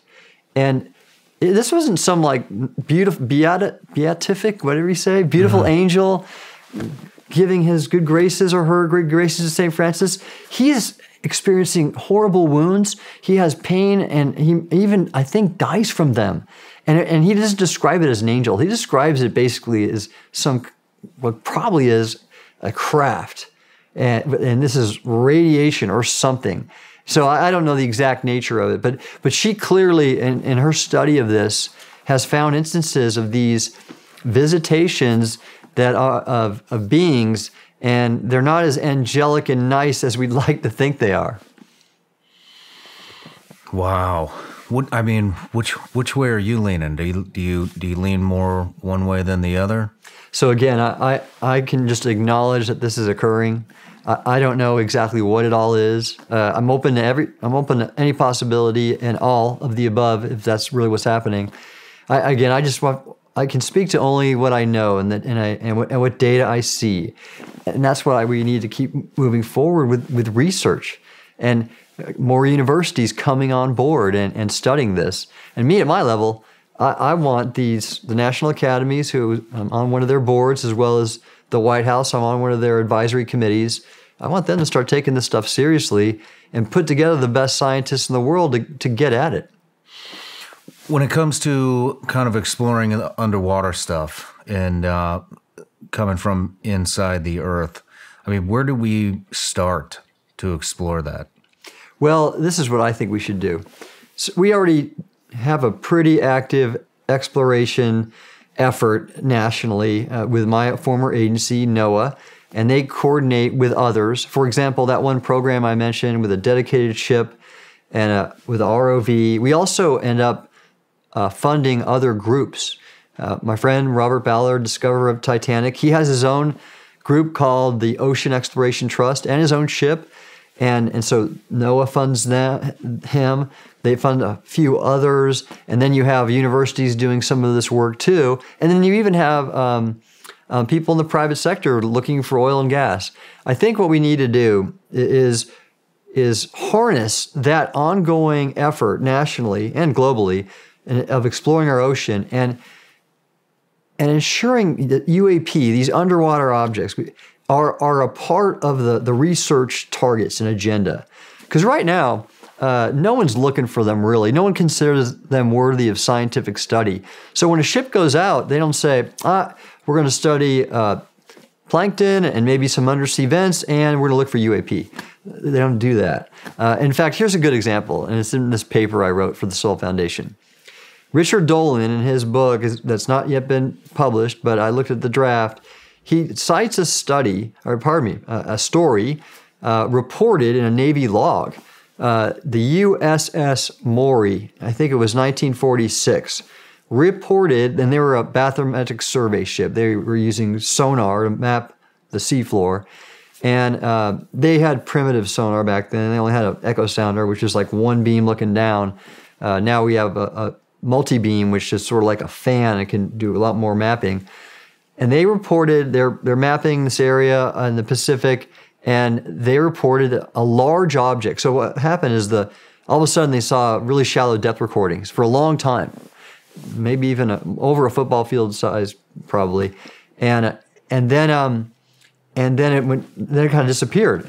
And they thought, what the hell is that? Is that some kind of undersea mountain?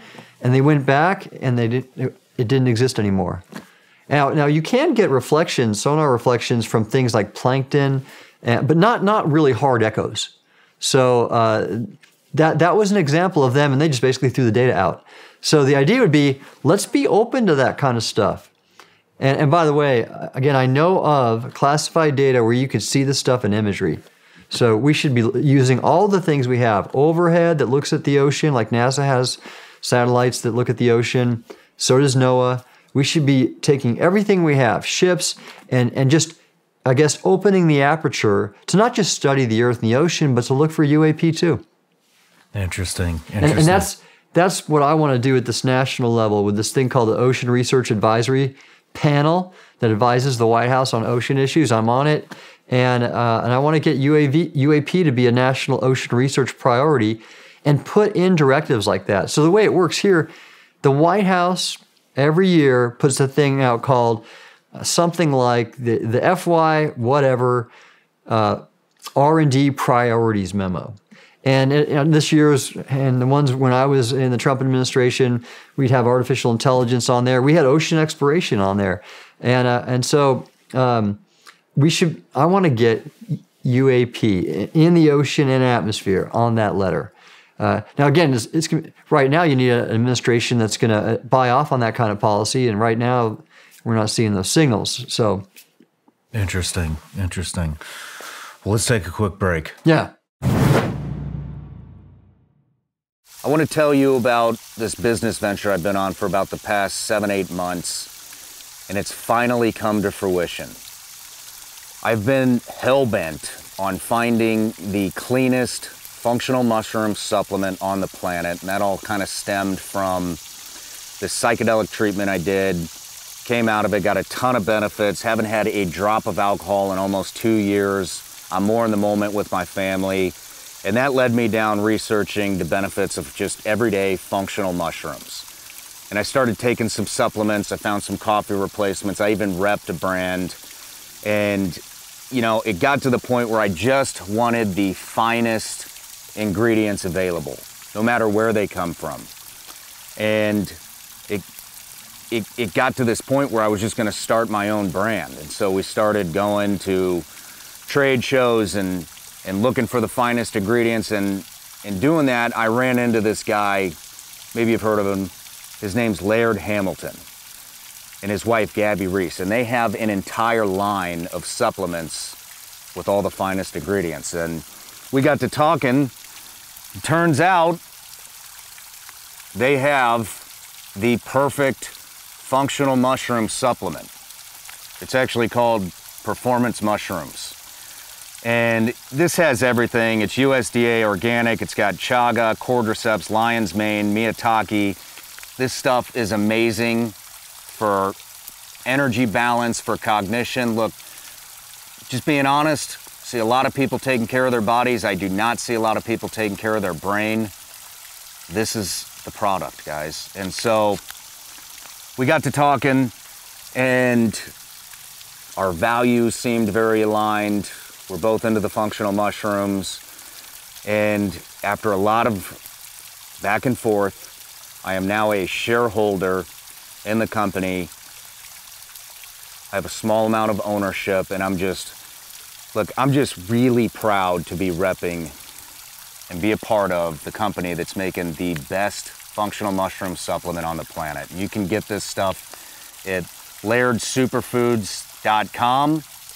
You can use the promo code SRS. That'll get you 20% off these performance mushrooms or anything in the store. They got a ton of good stuff. Once again, that's lairdsuperfoods.com. Use the promo code SRS. That gets you 20% off. You guys are going to love this stuff. I guarantee it.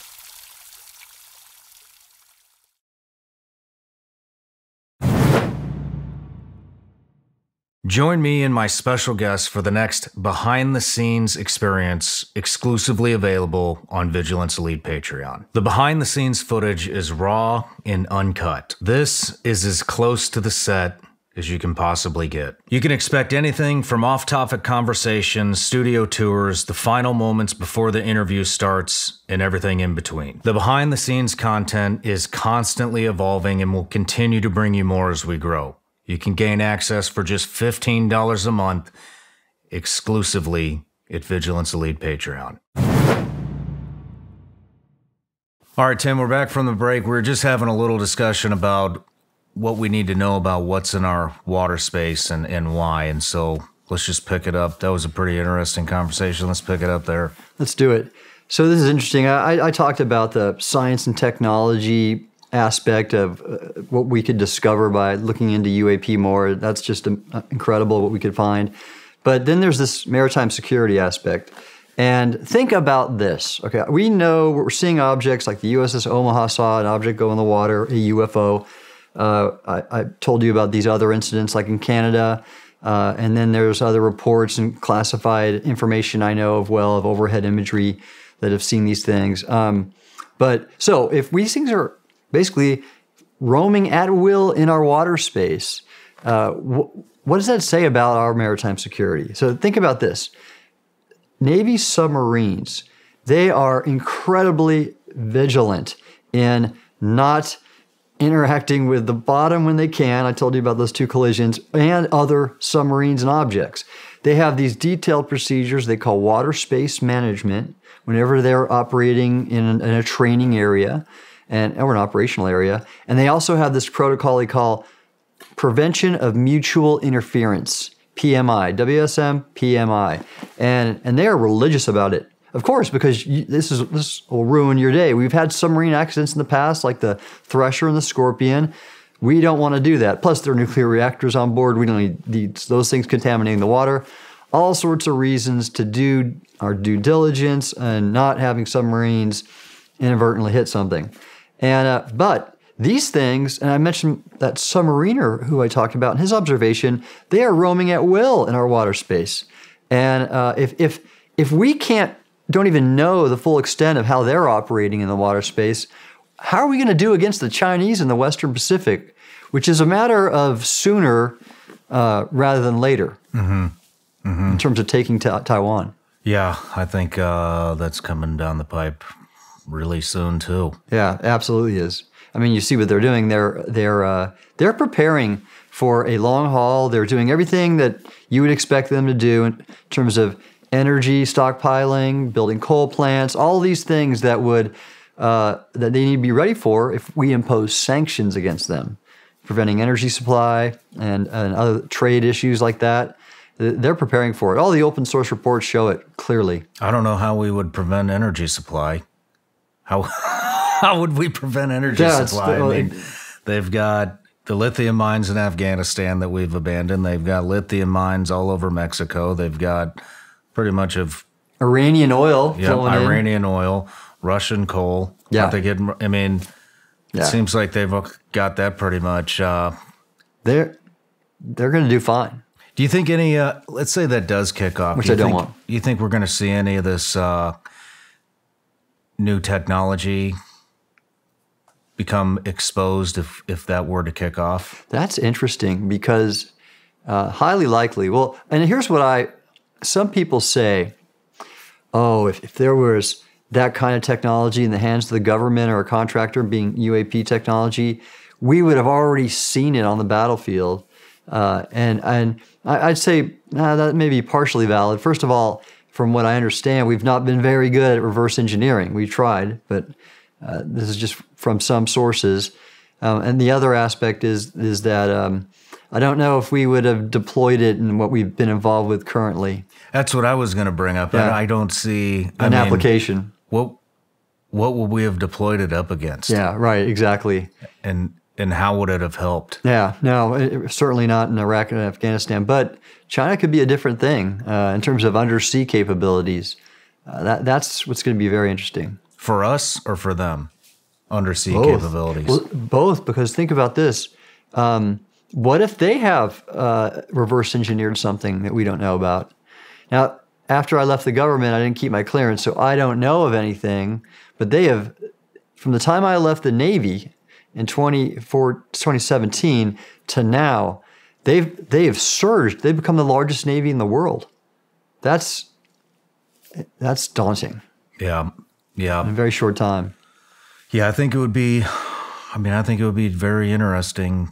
I hope we don't go there, but if World War III kicks off or a China, U.S., Russia type Iran war kicks off, I think we're going to see some new technologies get unveiled. Yeah, that'll be, well, I know what's already happening, and it's not necessarily being withheld, and that's drone technology.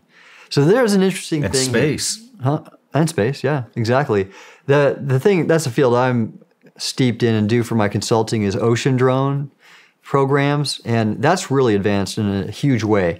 And that's what's interesting is, okay, you asked me earlier, okay, what should be done? Well, we need to explore more of our ocean. We need to consider UAP when we explore it. But, and how are we going to do it? Well, we currently have ships, satellites, and we have a good amount of drones. A lot of companies, a lot of government agencies like mine are using different types of ocean drones to monitor and measure ocean properties. And that is just expanding rapidly. And in fact, I just read about Australia getting a very large ocean drone, a UUV, uncrewed underwater vehicle that they were able to build rapidly and are going to be fielding. So that's an area that's going to proliferate. And that can be brought to bear in looking for more undersea UAP. And should be. It's less expensive. Ship time is very costly. And the technology is rapidly advancing. And in fact, I wrote an article in the U.S. Naval Institute Proceedings about this. I said it was titled something like "Ocean Drones: A Revolution in Ocean Robots" or something. And but I kind of chronicled the history of ocean uncrewed systems. We used some targets, I think, in the 20s, surface vessels that were uncrewed for aerial targets, and then I think in the 50s. University of Washington did the first uncrewed underwater vehicle or autonomous underwater vehicle to go into the Arctic ice, and then it's just exploded after that. And right now, and regarding China, the DoD has initiated this program called Replicator, and some of my companies that I work for are going after it. And to prevent Taiwan from being invaded, they want to flood the Western Pacific with thousands of what they call attritable all-domain autonomous systems. So kinetic things that can autonomously go and just saturate any kind of attempt to invade from the ocean. Wow. Yeah. Interesting. Yeah, and that's interesting. So that's just caused all of the industry in the U.S. and elsewhere to just start scaling up big time in terms of using autonomous systems. And I think these can all be employed for looking at the ocean too in a way that will make it, again, much more less opaque as it is and hard to understand. I mean, going back to seeing maybe some technologies become unveiled, I mean, I got a couple of questions. I didn't even know how to structure these, but so I'm just going to fire them off randomly. But, you had watched, you had mentioned that you had seen the UFO Whistleblower series I had. Yeah. What did you think about the gentleman that was in Antarctica as a firefighter that was talking about that neutrino laser? Yeah.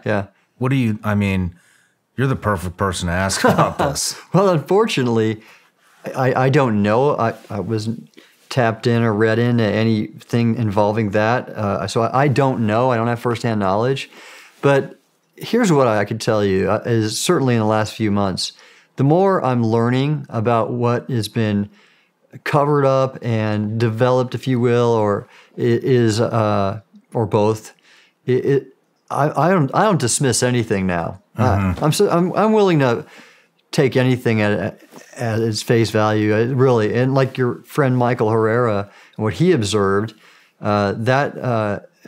some paramilitary force from an agency we don't know, and with a UAP and et cetera, I would have dismissed that last year, but not now. Yeah, the things I'm seeing and the way that we're just not acknowledging what we're doing. Well, the reason I'm asking about the neutrino laser in particular is weather. Weather manipulation. We've seen all these things that used to be kind of conspiracy-ish are now kind of hitting the mainstream. Things like, I remember thinking it was crazy talking about chemtrails from airplanes. Oh, yeah. And people would tell me, I think it's hormones being released. It's something to reflect the sunlight off the earth. Well, now a couple weeks ago, we just saw here in Tennessee that we're banning chemtrails. Oh, that's right. I over saw the that. state.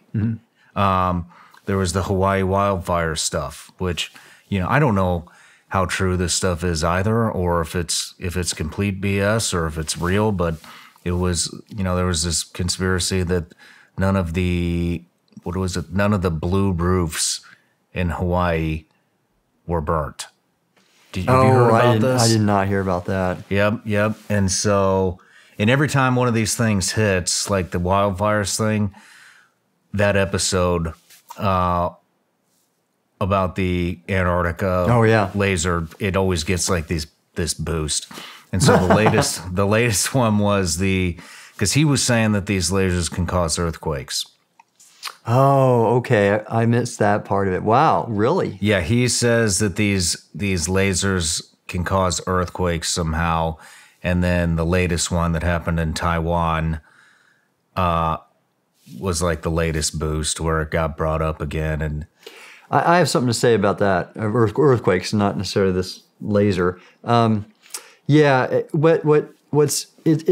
two things I see from my experience in the government. One, they're covering stuff up, and I get it. Certain things we don't want adversaries to see, but either withholding things from Congress and the public that should not be withheld, that's wrong, and that's why I'm speaking out. The other thing I see, too, is that sometimes it's not necessarily purposeful. Their government's just not necessarily super competent in areas. And in the case with earthquakes, so I work with a number of real innovative cutting-edge companies. And one of them has found that if you monitor the ionosphere, they call it space weather, you monitor the ionosphere, what has been shown, and people have published on this, that before a big earthquake, when plates are starting to buckle, it's basically like a giant semiconductor. You got a lot of metal and energy, and it produces in the ionosphere a super big peak in a thing called total electron count. And so the ionosphere gets all energized. And what is the ionosphere? Oh, it's a upper part of the atmosphere where you don't have, there's not really air. Okay. And so and you see so you have this electromagnetic field that gets generated, and you can see it from space with certain sensors, and you can monitor it. And in all these studies, before a big earthquake, you see these peaks in the ionosphere. I won't say it looks like the aurora borealis or northern lights, but it's kind of like that, where it's visible in data. You're seeing this before the earthquake? Before the earthquake, okay, before the earthquake. Papers have been written. If anybody's interested, they should Google earthquake precursor INSPIRE, and it inspires the acronym of a European Space Agency study on this phenomena. So I saw this company that I'm working with called Precursor, and they have this capability with satellites and other sensors to monitor this and potentially produce an earthquake early warning capability. Okay? Earthquakes cause the amount of devastation on the order of a world war. Okay? And think about the Tohoku earthquake and tsunami. So why would we not look at every possible means to warn on earthquakes? Oh, so I go to the U.S. Geological Survey and I say, hey, how about funding some R&D on this or whatever, or just have a meeting? And they immediately responded categorically, no. Our policy is that earthquakes cannot be predicted. And of course, they define prediction of having some precision with respect to time and location and magnitude. And I wanted to say, wait. Don't sit there and look at your little narrow criteria. Open your mind and think, maybe we can provide an early warning service. Hey, public, high probability of an earthquake is not 0 today, or something like that. And they just refuse to look at it. And what I mean by that, my point is that there are a lot of what I think are straightforward ways we should be moving forward in certain areas, and the government is just stuck in its own little way of doing things. And this is just the case in point. So, Japan's looking into it now, and we're going after Japan. And even California, with some of their messed up politics, at least Northern California is looking into possibly working with us in this company to do some prototyping, if you will. Interesting. And Yeah. the government just blew it off. Oh yeah, We don't want to warn anybody No, that there's an no, earthquake coming. we're all seismologists. We're not going to think outside the box. Here's another analogy to that thinking is so weather forecasting. When you look at the damage of a hurricane, also on the order of a war, it is important that we provide good predictions, and we do actually. Now we're really good at weather forecasting. We can days in advance, multiple days in advance, sometimes even a week. We can have a very accurate understanding of what a hurricane's going to do. There's areas to improve, but still, compared to the last 50 years, we're doing great. Why is that? Well, we became multidisciplinary. We decided to take ocean observations and learn how they heat up the atmosphere, possibly like the Gulf Stream, and contribute to things like hurricane intensification. And then we also added some components about the ice. And so we started looking at the whole Earth as a system rather than just the weather, the atmosphere, knowing that's really what's going on. And so I've asked the USGS, why don't you think about the Earth system and not just your little rocks in the crust, but the whole thing? And they just refused to do it. Man. I mean, what do you know about weather manipulation? Yeah, that's something I have studied. They call it geoengineering, and it's physically possible. And even there's some studies being conducted right now, because you have a lot of people that certainly these alarmists over climate change, which I don't dispute is occurring, but I think a lot of people are overreacting. They're looking into that, like we might need to do it to keep some of these changes from occurring. I'm currently not convinced. It can be done, but I don't know if it's smart because there's all sorts of feedback mechanisms in the atmosphere and the ocean, the Earth system, that can occur. And what if we do a little bit of that and then things go wild? I think we need to research the hell out of that a lot more with models before we do any type of experimentation. I mean, isn't UAE currently conducting some type of weather manipulation right now, and they just flooded Dubai? That's right. So I have not been able to look at data behind that. So I only saw news reports. So I don't know if that was a cause and effect. There certainly is a correlation, but that's my kind of point is we ought to be studying this a lot more so we could know in advance if something like that will happen. And right now, I don't think we've done enough. Where I'm kind of going with this is, do you think we could see any weather manipulation type weapons? Yeah, that's been studied. It has. Oh, yeah. What has been studied? The Air Force did this a while ago, using weather modification as a weapon, which when you look at what a typhoon can do, that can certainly be an advantage in the Western Pacific with Taiwan. Roll a typhoon into an attempted Chinese invasion, and that it'll be just like what happened to Japan when I think it was Kublai Khan tried to invade twice, and the kamikaze, the great wind, tore through the armada and took out the Mongols. Do you know about that? Man, I don't. Oh, this is my field of study. So I don't remember the year, but Japan was twice threatened with an invasion by the Mongols. And I thought one of the Khans, I don't remember which one. And both times a typhoon rolled through the region. So I think it was near maybe Okinawa, I don't know where, but wiped them out. And so they gave a name for that typhoon, the phenomena. They called it the Great or the Divine Wind. That's what kamikaze means, divine wind. Interesting. Yeah, and also there's all sorts of history if you want to go into that, the environment and weather.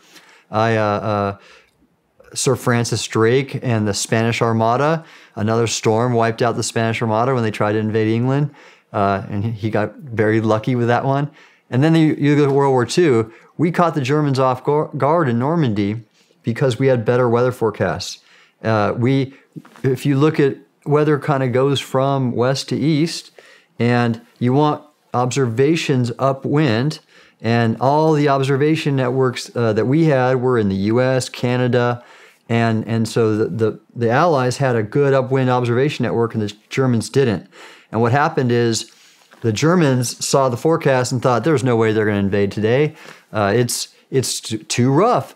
So actually, it was, I think Rommel was in charge of that defending force, and he went to Paris to celebrate his wife's birthday.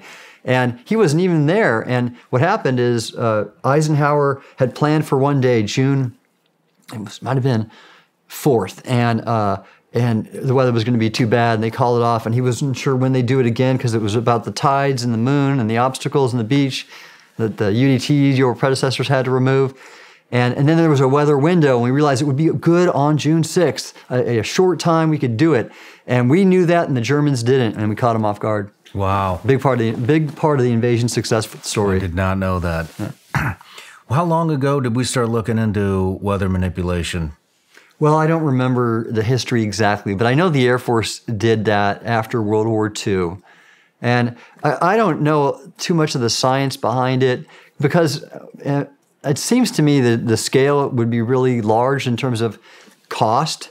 And then again, there's so much uncertainty in the Earth system in terms of predicting it that, again, I think you just need to research the hell out of that before you do anything. Yeah, yeah.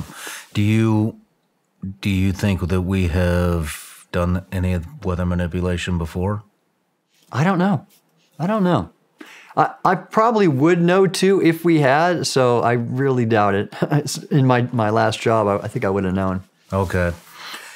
You know, another thing that's coming up, and I'm hoping to get this gentleman on the show as well, is these energy weapons. Directed energy weapons. Directed energy weapons. That's taking off for sure. Yeah.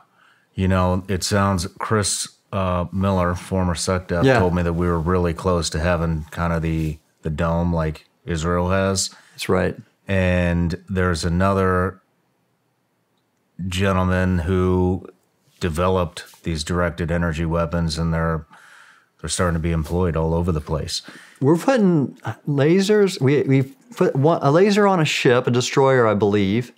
And yeah, in my mind, we haven't done that fast enough. Do you think where I'm going with this is the retrieval program? Yeah. How are these things crashing? And do you think that maybe we might be, I mean, it seems. So here's an interesting thing. Maybe a little over, I mean.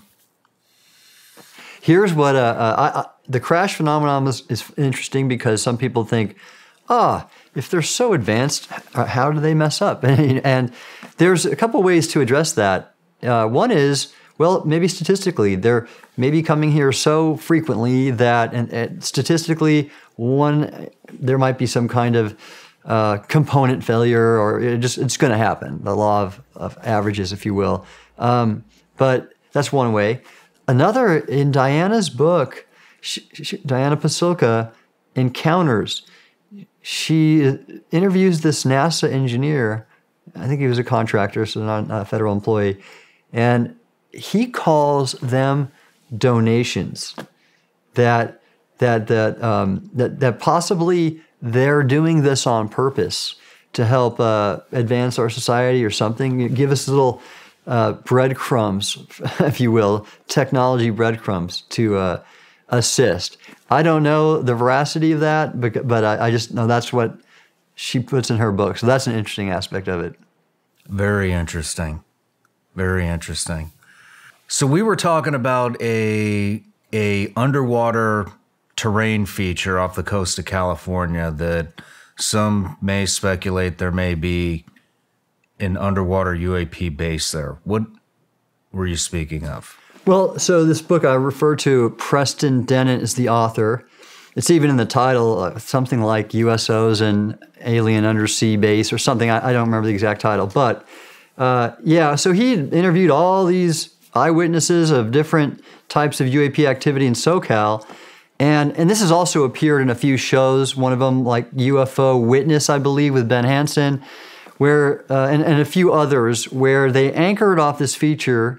It looks like an undersea mesa in Google Earth, and it's off of Point Mugu, and in Google Earth, the way it's rendered is it does look a little bit artificial or man-made, and so him and Preston Dennett in his book and these shows, they've all speculated on it. Look at its structure; it can't be natural, and what the reality is you can go to the U.S. Geological Survey's data and find it online. And then you can look at the real feature, and it is entirely natural. You can it's not as weird as it looks in Google Earth, because Google Earth does some filtering. And in fact, there's also some talk in different areas around the world. One is in Antarctica, or off Antarctica in the Southern Ocean, that have these very linear features in Google Earth. They kind of stand out, and some people have thought, oh my gosh, that's alien infrastructure. And I just have to dismiss all that, because you just have to understand the source of the data. In Google Earth, for example, they merge different data sets. And then they might filter out the resolution of one feature that might have a higher resolution and not another. And for example, those linear features are basically just the fact that most of that ocean area has been undersampled. There might just be a few soundings in a wide area, but one ship collected high resolution data over a track. So they'll have that in the Google Earth, and you'll see it nice and resolved, and then it'll be kind of smoothed out. And so it makes it look like a man-made feature, and it's just the data.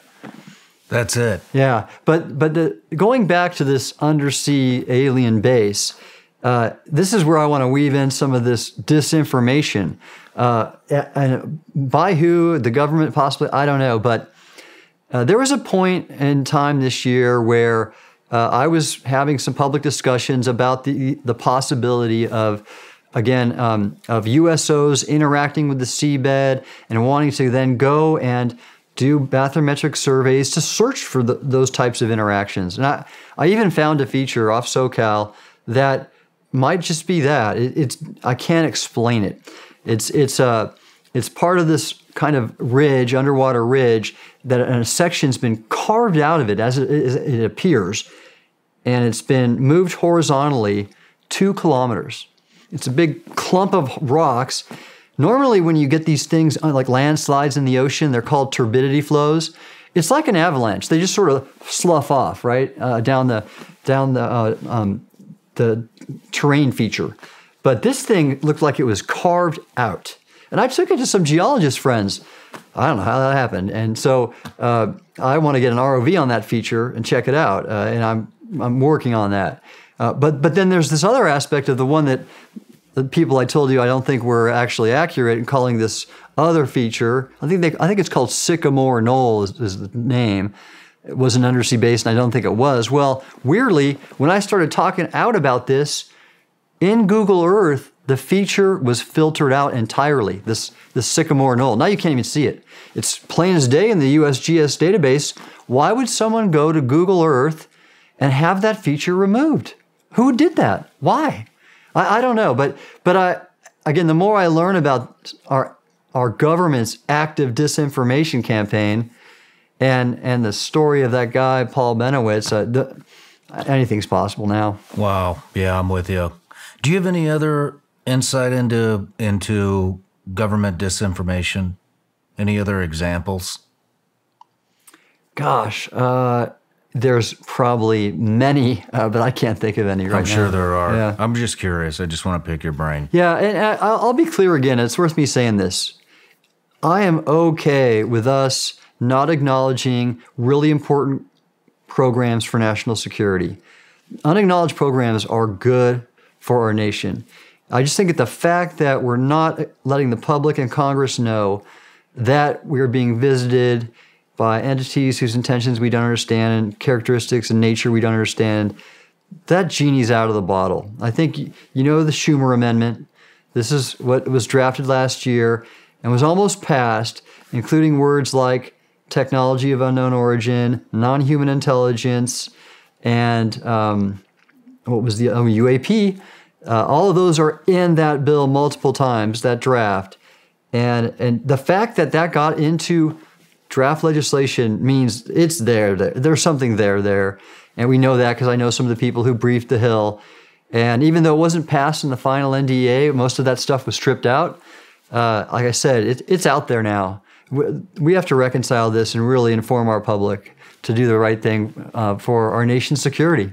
Do you think we've had communications with non-human intelligence? I'm sure of it. Just based on all this data and everything we're talking about, they're here. What do you think those communications would look like? I don't know.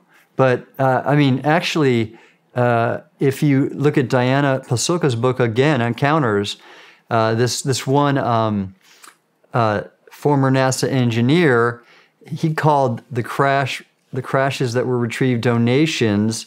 That's a form of communication right there. So I don't know the nature of the communication and who was doing the communicating, but I am pretty sure from what I've seen from my sources, very sure, highly, that's occurred. Now, with who? Parts of the government or just individuals? And actually, by the way, when you say we, if you mean the U.S. government, yeah. But as individuals, there are thousands, if not tens of thousands, of eyewitnesses who feel they've been communicated to in different ways. Are you familiar with Chris Bledsoe? Yeah, I am. What do you think about that? Well, I'm not qualified to comment on any of the validity of what he reports, but he's not alone in what he's reported. There's many people who have had encounters. Diana's second book is called Encounters, and that's the very topic. So many people have been communicated to, and it's interesting. And I got to say this too: if you look at the diversity of life on this planet, I mean, you just got to dive on a coral reef for goodness sake. Then why would there not be a diversity of higher order, non-human intelligence in the universe? It just makes a lot of sense. And if that's the case, like look at all of our different nations that have different cultures, and some get along and some don't. It's not a stretch to think there were a variety of higher order non-human intelligences with different agendas. Some might be malevolent, some might be benevolent. Who knows? Or just totally neutral. That just is more and more likely as the phenomena, I think, is better understood. Wow. Well, Tim, what's next for you? I know you got a book on leadership coming up that's going to be released at the end of the year. I do. Well, thanks for asking about it. So, from my time in the Navy, and you served as a SEAL, I was blessed to be given some great role models in leadership, and then I was given opportunities to lead, and I came to this agency, NOAA, with that, and this is a big part of what I do now. I mentor everybody who asks me to do it. And I want to bring up that next generation. People were so good to me in my career. They carried me along the way. It's just the right thing to do to pay forward what was done for me. And my book is written for that purpose, to provide my leadership examples and lessons, if you will, from what I learned in the Navy and applied at NOAA, a scientific agency. And again, I told you it was a kind of a tough time because we always were getting our budget cut, and people wanted some inspiration, and thankfully I had a scientific degree, and they liked that, and I just talk about the examples of trying to help people in tough times when there's uncertainty, and so I provide a lot of stories, and the best leadership books to me are telling stories. I think Admiral McRaven's books are fantastic. They do that. I don't like preachy books that are pedantic and kind of just tell you how to be. I don't need to be told how to be. I'm kind of at the tail end of my career. What I want to do is just share insights.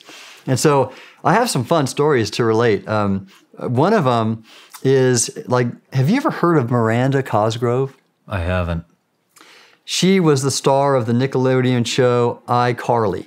And so she's also at one point was the highest paid child actress ever, or something. And so I know of her because my youngest daughter, had watched her show 24/7. It seemed like while she was growing up, and I never really liked the show because the character was really snotty and precocious. But I had the opportunity to represent my agency at an event on the Hill. A big event recognizing this thing that we were in charge of called the Marine Mammal Protection Act. One of our jobs was to help protect whales, save the whales. And so I wanted to go to this event and represent us in a good way. That was my job, to be the face, to be a champion for what we did. And I will go, and I met with a couple congressmen, and then I met with her. And I remember thinking, I wasn't sure I wanted to meet her because her character is so awful. But it turns out she's the nicest person ever, and she was very sweet. And we got a nice picture together, and in back of us was a big picture of a humpback whale, and she signed it and wrote "Love, Miranda." And what's cool is I got this framed picture, and I gave it to my daughter, and now it's still on her bookshelf. It's like the centerpiece. So she didn't give me any respect for being an admiral or a combat veteran, but now that I was friends with iCarly, I was her hero. Congratulations. Yeah, how about that? That's awesome. But that wasn't really a leadership example per se. I mean, I was trying to represent us. But there was another example I might share with you that you might enjoy just because it's funny. I was in the Navy. I had a chance to represent the nation basically at a big conference. This was during the Obama administration, and I was a 1-star. And the conference was called the Our Ocean Conference, and the State Department hosted it. It was downtown. And I got to lead a panel on illegal fishing. I talked about that earlier, and what a problem it was back then in 2016. It's even worse now, with China is again the main culprit. And so here was the sequence of events, and this was a big event. Foreign ministers, 500 people in the big State Department auditorium, giant screens, speaker, podium. So the first person to get up and talk was then Secretary of State John Kerry. He talks. The second person to talk was President Obama. He gets and talks. Actually, he's a good speaker. Again, I'm not a fan of his politics, but he's a very charismatic speaker. And then the next person to get up and talk was Leonardo. And it's funny because here he is. He's a great actor. And when he got up there and gave a speech on the ocean conservation work he was doing, he just read it. I mean, there was no emotion. Obama was just like he is, and then Leo, this actor, just read it line by line. It was the driest, dullest thing I ever seen. I was so disappointed. So was my aide actually, but she still got his autograph. The next person to speak was me. So I have this lineup I got to follow. Holy crap! So what I did is I got up there, and again, big screen of me, and I'm in my uniform, and everybody's there listening to me, and I thought, okay, how am I going to keep these people's attention after those predecessors speaking? And so I thought up a story, and I made this fictitious story, and I said, okay, everybody, great to be here, thank you. I'm going to tell you right now, I'm a bit intimidated having to follow those all-stars. So in thinking about my opening remarks, I decided to ask my wife, who was an oceanographer like me, and this is the Our Oceans Conference. I decided to ask Karen, okay, what am I going to say to keep these people's attention? And she said, well, Tim, you might want to share with them this, that really, based on all your military service, and by the way, Karen's favorite movie, Titanic, favorite actor, Leonardo DiCaprio. She said, well, why don't you just point out to everybody that the only difference between you and him is that when you were in the Navy, none of your ships ever sank. And everyone kind of got the Titanic link, and they not only started laughing, they gave me a round of applause. Man, that's a good one. So that a lot of leadership. Yeah, well, there you go. It takes a while to sink in, but a lot of leadership is that kind of thing where you kind of have to diffuse the tension, and you have to go big. You kind of have to go on the big stage and represent your people, and don't be afraid to do that. And people, especially in a big organization, they want to see their leaders step up and show well. And so I have some stories of my trying to do that. I don't know if that happened. We'll see. It's up to the readers to find out. Well, when does that come out? It comes out, I'm going to submit it to a publisher in May, and we'll see how long the editing takes. But I would bet no later than early next year. And again, because it was a little shaky, it's called Holding Fast in Heavy Seas, Leading America's Top Ocean Agency in Turbulent Times.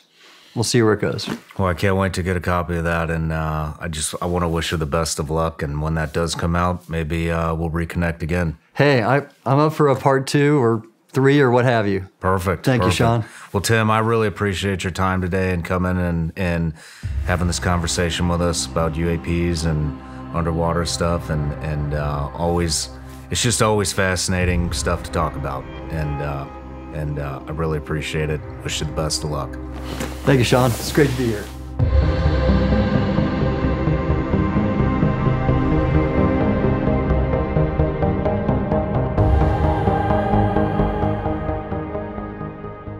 No matter where you're watching Sean Ryan Show from, if you get anything out of this, please like, comment, subscribe, and most importantly, share this everywhere you possibly can. And if you're feeling extra generous, please leave us a review on Apple and Spotify podcasts.